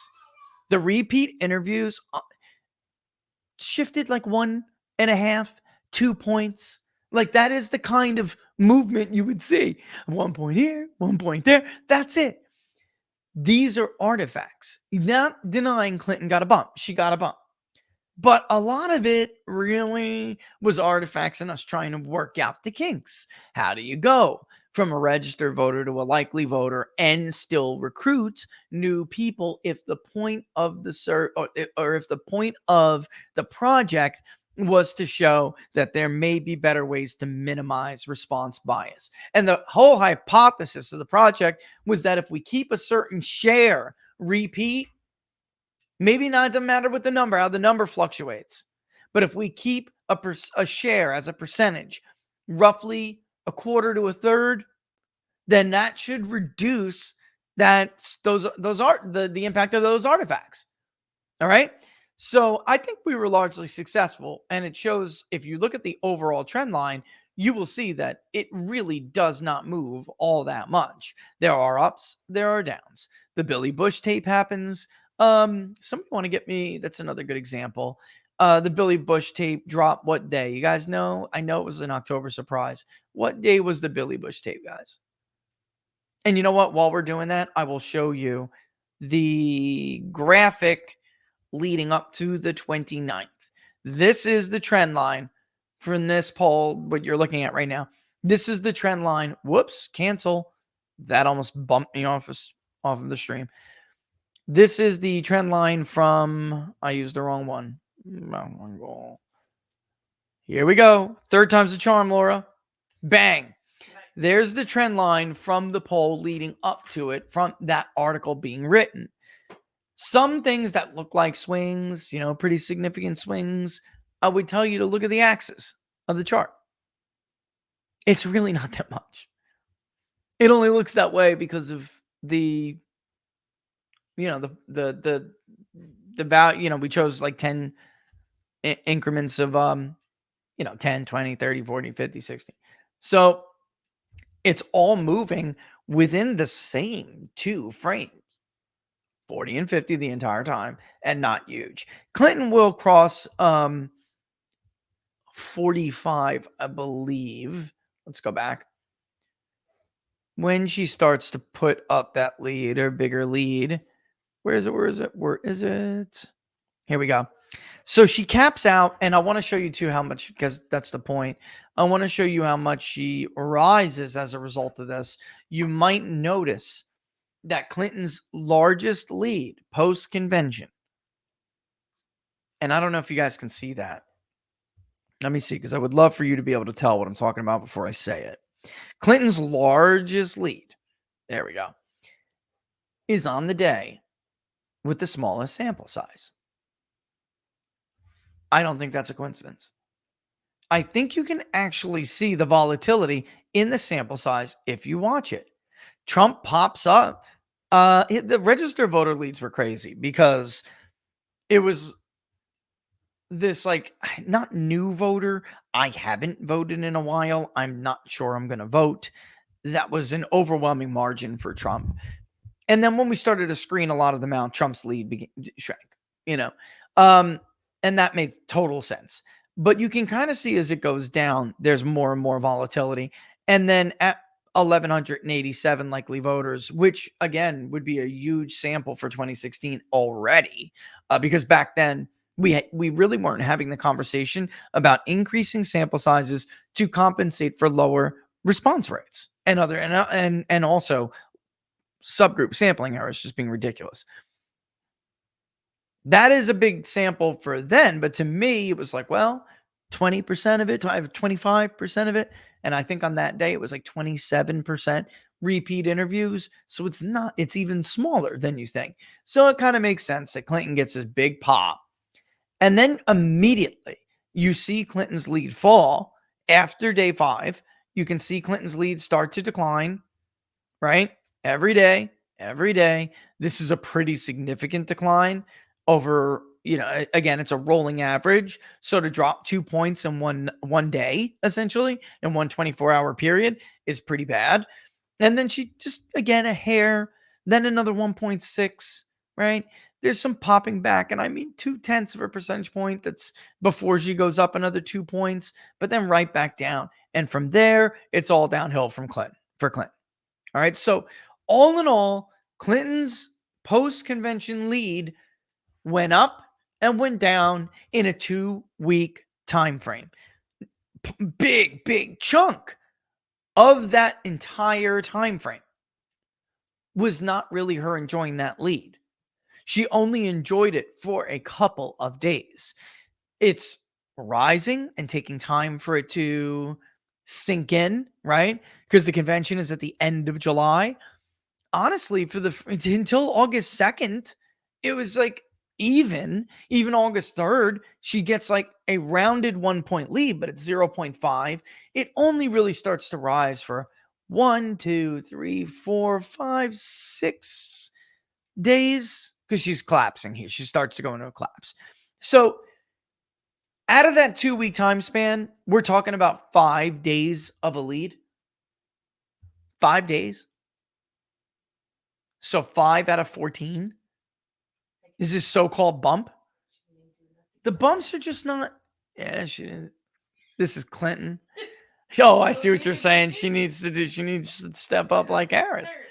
Oh, Jesus, Laura. And I'm bad and I got the potty mouth. You just say it nicely. Exactly. It's all about technique. Oh, excuse me. Oh my God. She just said it's all about technique. But anyway, I'm distracted. Thoroughly distracted.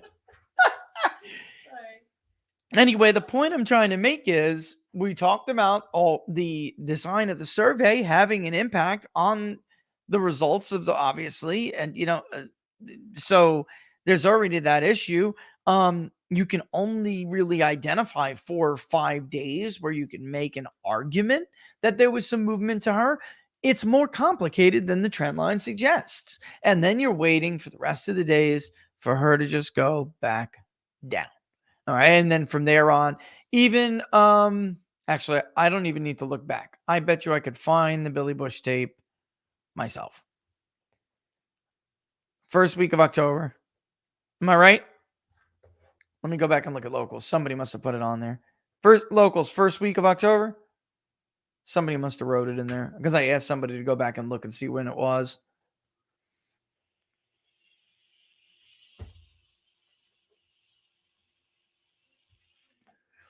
Bro, I can't tell you how badly I'm trying to take this woman on a vacation. I really can't. The wedding was nice, but it was like.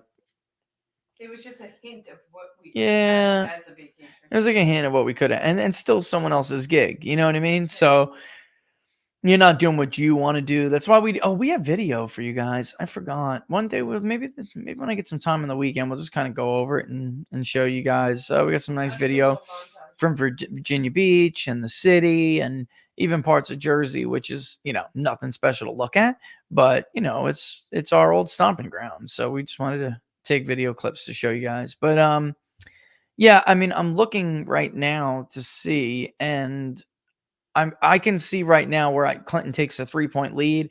I'm going to say that Billy Bush tape was somewhere in here. And what's interesting about it, if we looked at the graph, you would see that Clinton really doesn't rise or fall that much. She stays within the same 2-3 point range at most, right? It's that Trump goes down. That is textbook response bias. And even with this survey design, we were able to minimize it. We were not able to completely eradicate it, right? I mean, that's what it comes down to.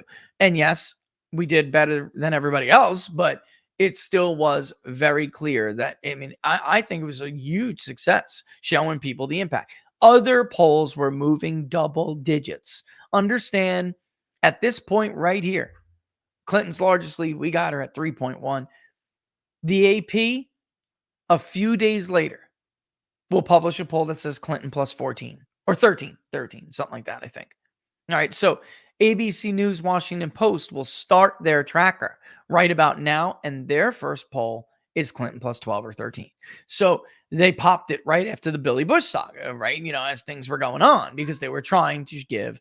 And then what? A week later, it was down to Clinton plus 2, and George Stephanopoulos crying and bitching and moaning about how the race is tightening so much. You know, the truth is, it never really was that out of control.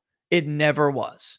It was just a product of the poll itself, product of the response biases that you can fall victim to. So I wanted to show that to give you an expectation. So when somebody like Bloomberg, okay, first of all, you're going to have to check the dates of Bloomberg every time they release a poll conducted by Morning Consult. William said Bush tape October 7th, 2016. October 7th, 2016. Right here. Right here. And then the very next day, what do you see? Right? Does Clinton, oh my God, that's a great example. Here we go, by the 8th, Clinton jumps 2 points. And then eventually she'll crest at 3.1. But does she move? Is her support really moving? What we noticed is that Republican and Republican-leaning women just kind of stopped taking the poll. Or you might notice that one of Clinton's bigger leads, the day before Clinton posts the biggest lead that she gets, the number of undecideds jumped back to 9%. That's them. They're still voting for Donald Trump. They're still going to vote for Donald Trump. They're just telling us, I don't know. Well, because there's a tape out there sitting with Donald Trump going, hey, you know what? Grab him by the beep. They love it. Guess what? He didn't promise to be a choir boy. I'm just saying, though, but, there are very clearly certain kinds of women who were like, ooh, I'm not. I didn't particularly cheer for it. She didn't, obviously. Let me ask you a question, though. If you were in the panel, would you still have submitted your answer, or would you submit it undecided? What do you think? Be honest. I would have voted for Trump. You still would have submitted the answer if you were conducting in the poll. Because I didn't ask him to be a choir boy. But you I could. asked him to be a Okay, now let me financial- ask you this: do you know women who would vote for Donald Trump, but during that would just pretend for a couple of days they're not voting for Donald Trump? They would act appalled by right. Can you guys hear? They would be like appalled for 2 days, and then vote for Donald Trump. I mean, this is what, and you can see it. It's so clear. So I want you guys to keep a lookout for this kind of stuff. And again, some people you're just going to have to straight check their dates because they're just going to lie. I mean, Bloomberg is going to put out a poll any minute now, I guarantee you. And they're going to say huge Harris surge. She's going to lead in every one of those cheesy battleground state polls that have like 200 responses per state. All right. She's going to lead in every single one of them. And you're going to look at the dates and you're going to see they were conducted like a day before she gave her speech. I guarantee it. But even if they're not, and they're dropped today, and they said they conducted them, all leading up until yesterday, or they're dropped tomorrow or so over the weekend because they're going to try to get maximum effort. Keep in mind how long it took in a balanced survey that is designed to account for response bias, yet still could not eradicate it completely. Keep in mind how long it took for Clinton to get her bounce, her real bounce. Because by the time they were all crazy and out in left field, we were just starting to show a Clinton bounce. All right. And how long you might expect the bounce after a convention to fade. And so the whole thing really could be a 2-week ordeal or seem like it's a 2-week ordeal. That's a better way to put it. It could appear to be a 2-week ordeal when in fact it's really not. But bottom line is that these bounces just don't happen right away. I would argue like the Scott Rasmussen poll that he's doing with Remington Research, it was Harris +5. Then before the convention, it came down back, went to Trump +2. Now it's back to Harris +2. Guess what? That's not a swing, a trend. Trump +2, Harris +2. It's a sampling error. It's a sampling error. You could easily have polled the same day and gotten one of those results. All right. All right. So just keep that in mind because we make first of all, just watch out for people who are totally full of shit. And then people who are trying to present something, maybe they're just like misinterpreting it. And just remember that that's just not how it works. That is not how it works. And by the way, if we were to look at Trump's, you'll see the same thing. Trump got a bump in 2016 after his convention. He did. It was not the day after the convention. It was not the day he gives his speech. It's just not. Yeah, all right. So it's not how it works. And I had I'm not sure where it is. I wonder if I could find it. Let me look and see if I can find it. If I go onto my cloud, that would be great. If I could find it on the cloud and give it to you guys, the cloud that's up here somewhere. What a moron. Sorry. Let's see if it's in there. I'll be able to take a real quick view and see if it's on there. Unfortunately, I don't think I do see it. Oh, let's go in the iCloud Drive. And it's not. Okay, that's unfortunate because you could actually see, and we did this on purpose. We plotted on lines, vertical lines, the Republican National Convention, the Democratic National Convention. We did plot bands. The Libertarian Convention, the Green Convention. We plotted events to show people how this goes. All right, geez, you know what? It's 1:50. Let's start getting to it. All right. All righty. Should I start with YouTube?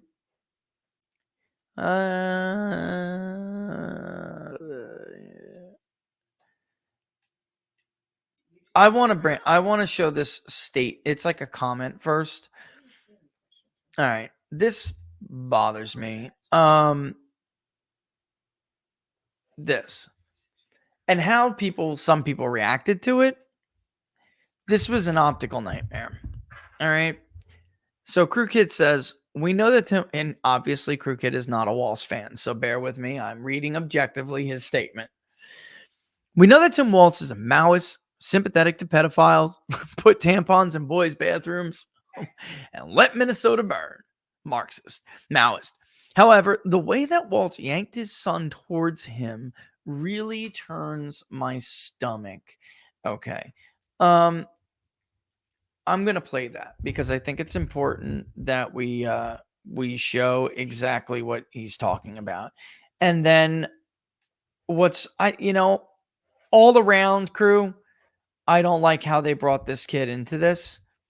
There's nothing wrong with, just for those who don't know, obviously we have members of our family who deal with it. God bless them. I guess God never gives you something you can't deal with. It must be very difficult to be a parent of a special needs child.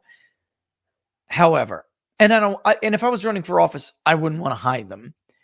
However, this certainly could have done better. It looked awful. And then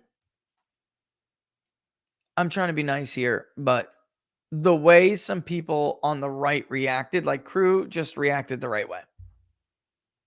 Deanne Coulter's, and I know she took it back, but it goes to show you how impulsive she is. Learn before you open your big, fat mouth. Learn about what you're talking about before you weigh in with your opinion that you think everyone cares about. Because, crew, this was an opportunity for people to see Walz. And yet, idiots like that turned it into how they reacted. Here is what he's talking about if you guys have not seen this. All right. It's very quick. We'll do it very, very, very, very, very. Let me go all the way back to the end so you can see it. Is it forward all big on there? Yeah, there it is. We don't need sound. Look at that. That yank. There's the yank.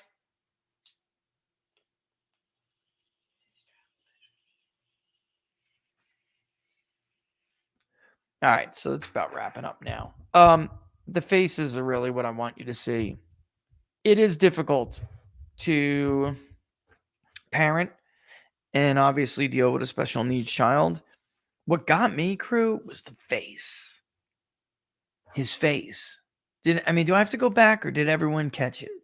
Two faces of like, what's the word, Laura? What's got on that face?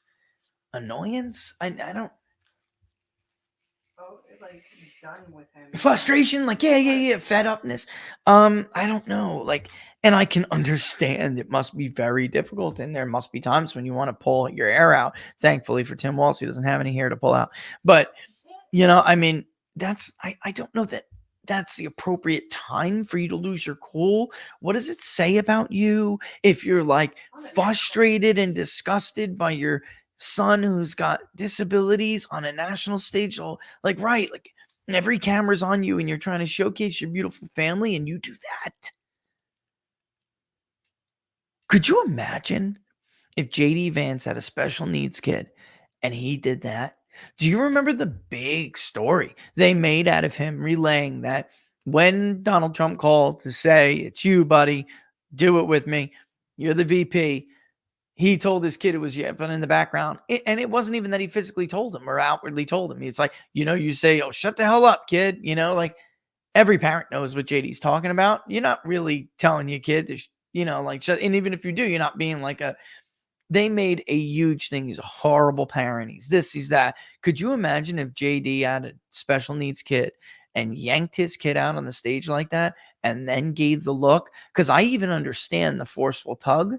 Sometimes you got to give them direction, like I even understand that, but you don't have to do it like that. My brother's very. I didn't want to bring it up, but have you ever seen your father make a face like that? No. Never. Or my stepmother. Or your stepmother. Mm-hmm. Never. Always with love. Always with love. No. I saw that, and that was so foreign to me as somebody who routinely observes parents with special needs children in our family, in our community. I just don't see that, especially not in public.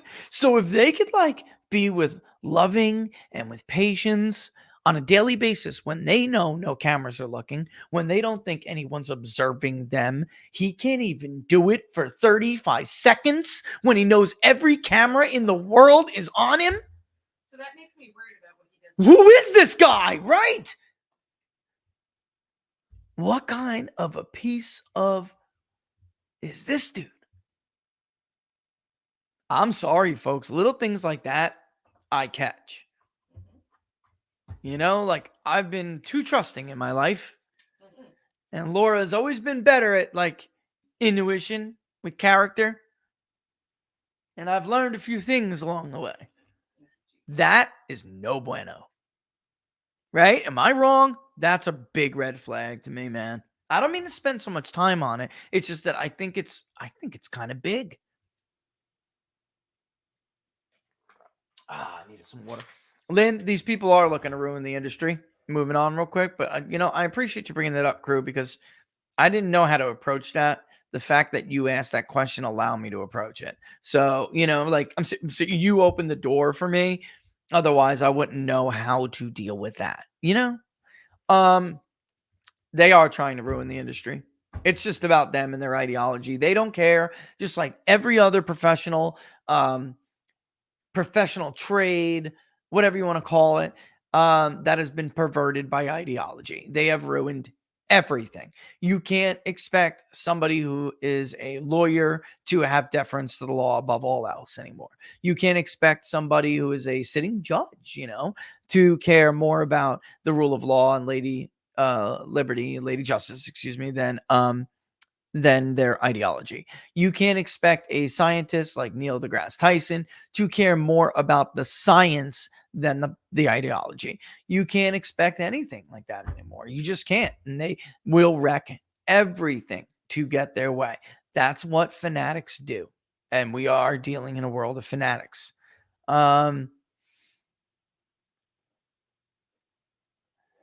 I'm telling you, I totally agree. And I know about this. I think it's a big point to bring up. Antar says, sorry, I'm late. What are your thoughts on Nicole Shanahan stating that they need Trump to recognize Warp Speed was a failure for them to endorse him? All I can tell you is this, that we understand where he's coming from. And I get that Trump wants to take credit for a great achievement. He mobilized a partnership between the government and private sector, not just with pharma, but a lot of, on a scale not seen since World War II, to respond to the pandemic. It was a massive, massive effort, and one that displayed competence as a leader that we have not gotten a chance to see in the modern world, including with wars and economic crises and stuff. We have not seen an executive, a leader of the nation, do that since Roosevelt. I mean, it's just a reality. Sorry, go ahead. Okay, you snapped at me, and I'm like, what? We haven't, and he wants credit for that, and I understand that. But there were certainly better ways to do it, and then I think it should be very easy for Donald Trump to appeal to that and satisfy them by acknowledging that powerful people like to be corrupt. Powerful people like to take advantage. Powerful people like to exploit.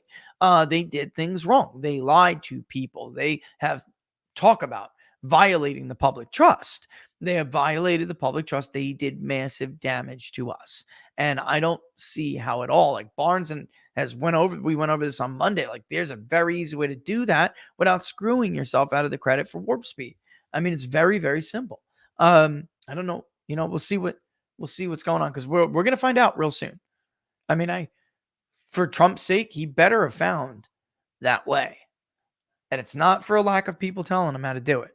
Although I'm not sure how much is reaching or being advocated by his campaign team, because I'll leave that alone. But let's go to locals.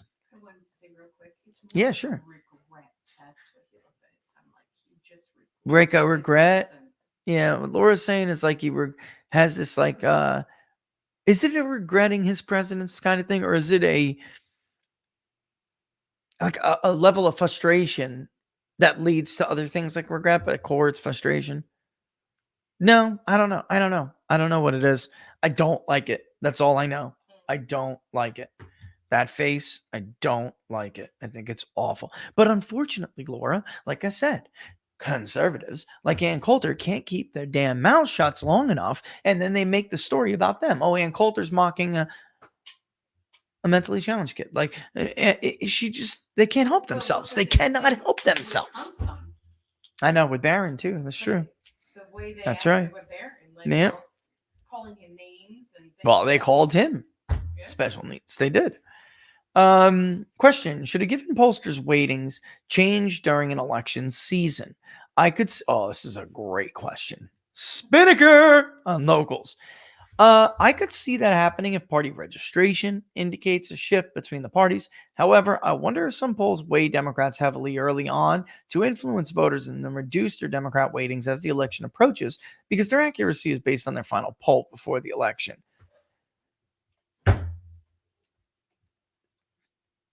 Thank you. Thank you. Legitimately, from the bottom of my heart, I'm sick of repeating myself.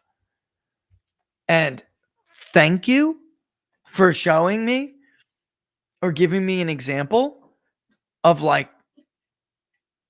it's not for nothing. Like, people are learning. They do get it. This is why I do not wait for party, Spinnaker. The only thing that really should change as you cycle toward the election is who you believe is going to vote. There are weights that are applied that will adjust the party, if because you got to understand, most of this time it's simply self-reported party affiliation. And it's not the actual registration numbers. Theoretically, you should see more people identifying as one party over the other as you see registration trends. And by the way, you should see that before the trends. They lead the trends in registration. Registration's more static, affiliation's more fluid, which is why, many reasons why, I don't like waiting for party. Now, party does get adjusted based on weights of other things. If you change something dramatically, and I'm going to go ahead and put Emerson I'm going to put Spencer in the hot seat here. If you change something dramatically like Emerson just did for the national poll that had a Harris +4, you better make damn sure that you have a damn good reason for doing it. Something like the split of your sample. If you know, and you have, designed your survey to be 80-20 phone online, any change to that split of those mixed modes, you have to justify. It is not okay to just 1 month do an 80-20 split and the next month do a 60-40. Not unless you absolutely justify or specify why you did that. In the case of someone who does wait for party, like Rasmussen, they're constantly looking at the trends on the University of Michigan Survey of Consumers, which is, of course, adults, but they're looking at specific trends with voters who identify as a voter, and then what party, and they try to stay rather close to that, and that's worked for them. They will announce a change in their weights when it happens. These other people just do whatever the hell they want, one week to the other. They just do whatever they want. And it's getting totally out of control. And big part of it is we used to have a handful of people we knew with decent records, even if they weren't the best. We knew they had decent records. Everyone knew who they were. Yesterday, 3 national polls came out from groups that I have never heard of. I call Mark. I call Robert. I call, making the rounds. We know everybody. I call vendors, my vendor people, that we speak to. Who the hell is this? I don't know. Never heard of them. And that's like kind of normal, but like if you know people on the right and left, like I do, all across the industry, and nobody knows who these people are, it kind of gets out of control. And then they do things like this, and I guess that's fine if the normal pollsters that people know and recognize and should trust stick to their standards. And unfortunately, that's not the way that this has happened. It's like the democratizing of the polling industry is a good thing. I always thought it was. And then somehow it like, I don't know, like the ones that have been in it for a while have adopted the bad practices of these new people. And that it's not okay to do that. It's not all right to do that. And they shouldn't be waiting for a party like that anyway. Like what YouGov is doing is crazy. They just, in case you haven't noticed, YouGov just keeps weighting higher and higher Democratic to keep Harris with like a 2 to 3 point lead. And it's not YouGov, it's who's taking the data from YouGov, The Economist, Yahoo, right? All these people. CBS News is closer, same data set. CBS News has not been crazy because from Trump +1, Harris +1, Harris +2, Trump +2, Biden +2, they've been like relatively within the same thing. They're not doing what the others are doing, and they're staying relatively within the same weights. As we get closer, though, different people will say they're more likely to vote than others, and that's when we're going to get a lot of stuff. What does Rich think about illegal immigration votes swaying the election? We did this on Monday, Garrett. I don't want to spend too much time again with it. Robert and I discussed this. The number of illegal immigrant votes that are going to be in the electorate doesn't happen. Yes. Is it huge and significant? No. Is there a much, much, much, much larger group of voters that you should be focusing on? The low prop to no prop voters that Trump is currently winning by 20 points. And if you were to get them to the polls, it wouldn't matter how many illegal immigrants end up on the voting rolls. Yes. It is also harder to cheat with illegal immigrant votes than it is. We went through this on What Are the Odds on Monday. You should definitely check it out. Actually, it was Tuesday because we rescheduled. That was my fault, right? This week we did it on Tuesday. No, we did it. That's last week. Yeah, My God. Combining. Cognitive overload. All right. What's going on in North Carolina gubernatorial race? Is Robinson really that far behind? Why does North Carolina have a habit of electing Dem governors, even if they're not true blue dogs? This is very habitual in North Carolina. I'm telling you right now, you're going to see Harris leading. You would have saw Biden leading. I mean, this is very habitual. We go through this every damn year. Forrester was how many points behind Roy Cooper? 16 in the Marist poll. He wound up losing by less than 4 points. And this is the way it goes. They don't poll North Carolina correctly. The Survey USA poll that just came out showing Harris up 1 and, Robinson far behind. Guys, go and look at Survey USA's, not just poll from 2020 and 2016. Look at them from last midterm. The day we released our Ted Budd +4, they had a Sherry Beasley +2 final. This is what they do. Hillary Clinton +6. Joe Biden +6. Hell, man. I mean, Maris was like, I don't know, ridiculous. Cunningham +14. The only problem is, again, going back to, Molly Hemingway's question, how much does it impact the outcome? And Republicans, I'm telling you right now, I don't think Michael Whatley's going to lose his own damn state.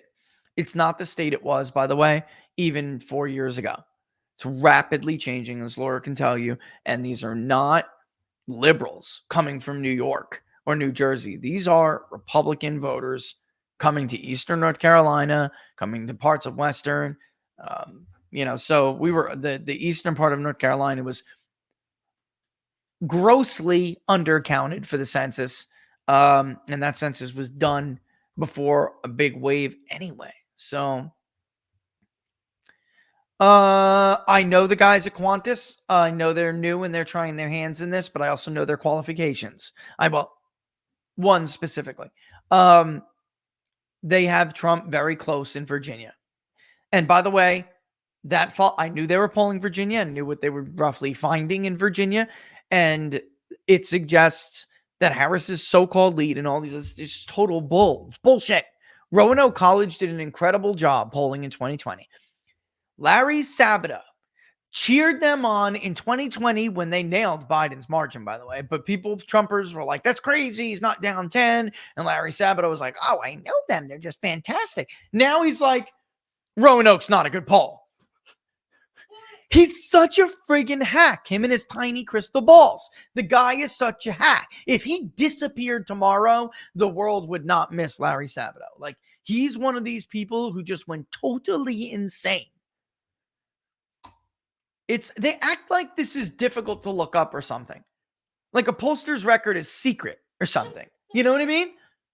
They nailed it. And this is the second poll showing, and but the thing that really scares Larry is that it's not all that different from the poll they had with Biden versus Trump in Virginia. So Larry is flipping out because he thinks Harris is a much better candidate. That's his state. If Trump carried Virginia, Larry Sabato would shit his pants. Literally. Like, coming to you after the break, Larry. I can't, man. I can't. Too busy putting Miracle Grow on. Oh, my God. Oh, burn. Guy's such a friggin' hack. So sad. All right. Shout out to Travis in Indiana. Thanks for watching. That's from your boy. Jay Patel. Yep, Jay Patel. Let's see what else we got. I would give her need. Listen, I was just reading some research not long ago about the need to win the popular vote, Harris by a certain margin. It used to be 4. Biden won it by a little over 4 and barely won the Electoral College. I'm just saying there's a good argument to make that she could win it by 2.5 and still eke it out. But man, it's tough. It's tough. If she wins it by 3, I can see that. I can make I think it's a much stronger case. If she wins it any less than 3, she's going to lose. I'm telling you, she's going to lose. And it's why? Because I'm sorry, but the polls are wrong. Donald Trump is not going to lose rural Pennsylvania. I mean, guys, what are we doing? What are we even having this conversation for? Of course he's not. Are the polls wrong, Rich? Or is he really going to win rural Pennsylvania? They cranked out a Harris +2 and they needed to give her the rural vote. He's that. Could you could you imagine if everything else but the rural vote in that poll is right? He's going to stomp her. Stomp her. My God. I mean, I just feel like we've been over this so much. I wonder when it's like going to stop fooling. Or actually, what I really wonder is when are the media going to like get it through their heads that it's not going to work? You know what I mean? Like when? I don't know. I don't know. It's a good question. All right.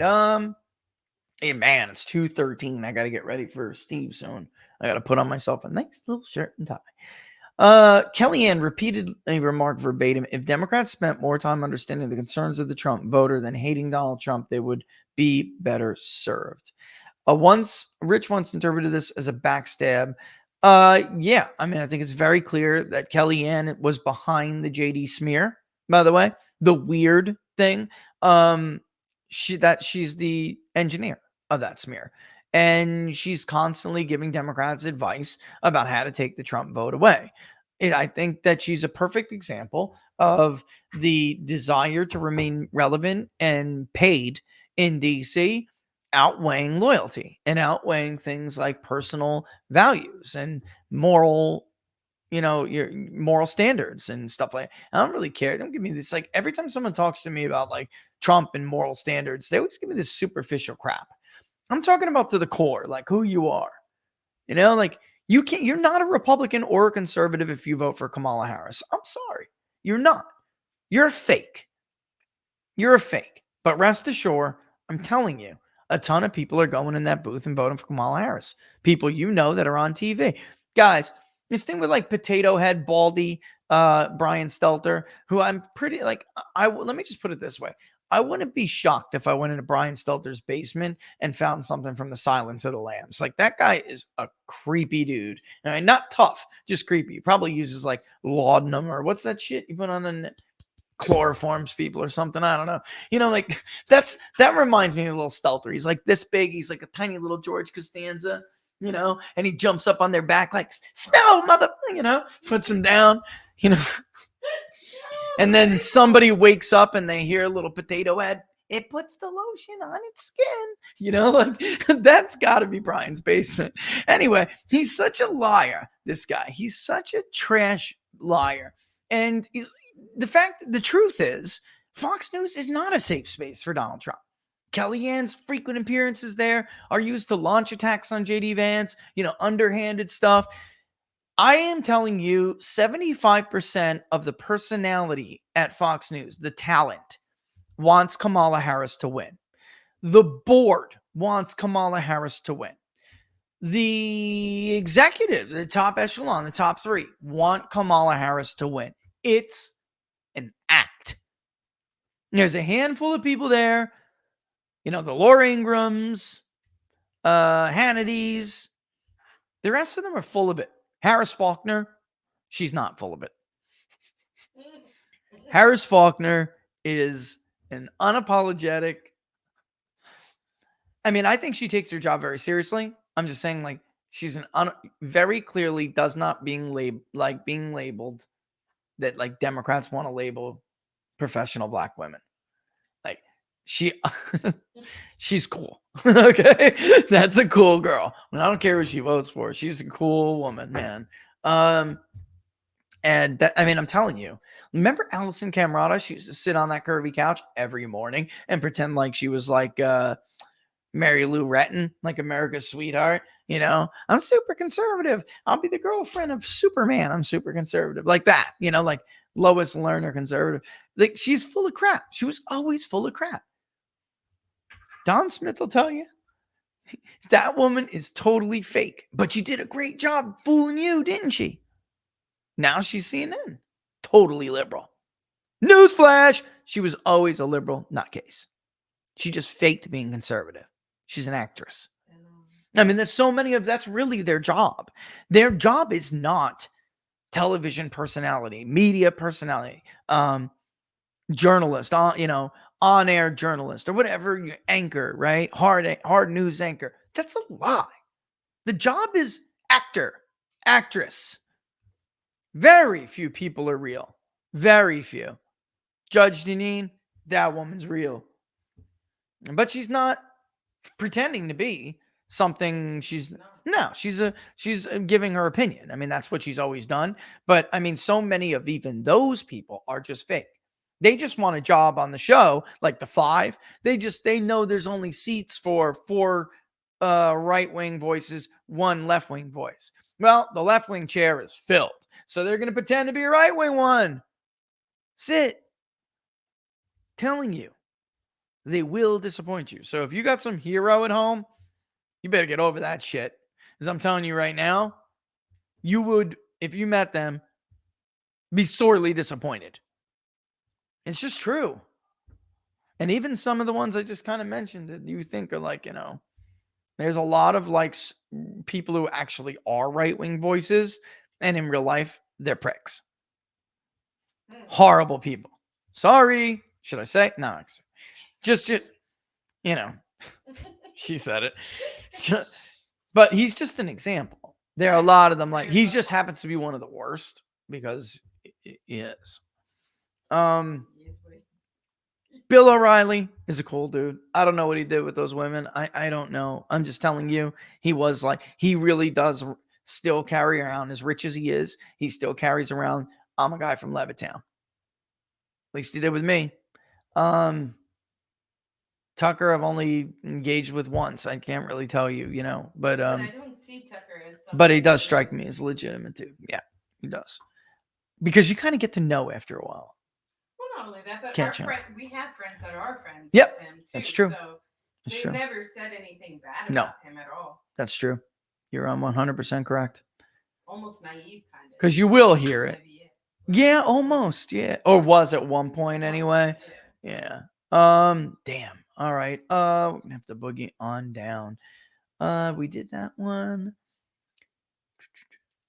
We did. I just want to make sure there's no Mitchell at Rasmussen is skeptical of RFK voters and how much they'll switch. This is going to be very interesting. What I showed you about how things move and how long it takes to move, it's the reason we're doing what we're doing. But I will tell you this, I don't think it's going to change all that much. Just under about 40% of RFK's voters said to us that they would vote for Trump. Some did say they'll vote for Harris, very small. The rest are like, I won't vote. If Kennedy endorsed Trump, they say it'll go to like 60. Mark is skeptical because of the young voters already shifting back, many of them anyway, to Harris. Here's why I would disagree with that. We don't have the young voter demographic that Kennedy was appealing to. Really the same demographic that's a young voter that goes for Democrats. We don't really think that, and I don't want to give away too much here, but the voter who's going for Kennedy is a very different kind of voter. And, age alone is not enough to explain or to paint them in that picture. All right. So just stay tuned. We're getting there. I'm skeptical Trump will be able to get them over. I'm just telling you that there is a very natural floor that's very high. And again, another idiot, Larry Sabato, talking point. That's not a big deal. That's not significant. It's the definition of statistically significant, you stupid moron. All right. Literally, Kennedy's support is bigger than any one of their leads in these battleground states. In most of these battleground states where it matters the most, especially Michigan, Pennsylvania, Wisconsin, even Minnesota. Of course it matters. The only question is whether they don't vote at all.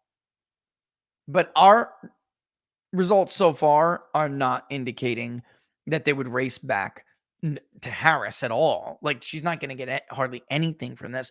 That's why Trump does better in the head-to-head against Harris than he does when Kennedy is thrown into the mix. All right? And just for people who don't remember, our last national poll was very clearly, why did that happen? I'm glitching. Yeah. Our national poll was very clearly showing that 6 months ago, that wasn't the case. But I told you this was going to happen. There's no educated, like, suburban white woman in Delco that's going to vote for RFK. Like nothing, there's none, but there are no Democratic female white suburbanites, that were thinking about bailing from Biden and going from RFK. That's not who he attracted. All right. So what I'm skeptical with is, will they be able to get them out? We'll see. Okay. So it's 2:23. I got a boogie here. All right. And get ready for Steve.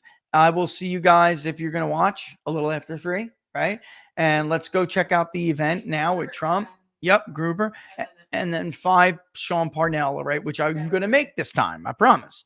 Battleground Live with Sean Parnell. So I'll see you guys over at Gruber in a little bit. If the event doesn't bump our segment, regardless, I'll see you at 5. All right. Thanks for watching. As always, don't forget, if you like the videos, like them, share them far and wide. The public polling project link is below in the description, but you can always just go to bigdatapoll.com and go check it out in the menu. You click on the menu, you will clearly see public polling project. The Rust Belt poll is up, and then the funding for the national polling that's being done now is up. All right. So, contribute if you can, share it around like crazy. And we're doing well. And join, of course, Locals. Sign up on Locals so you can follow along with it. All right. Number love for everybody except for Fairleigh Dickinson Polling University. All right. Deuces. Deuces. And have a safe weekend. I'll see you guys real soon.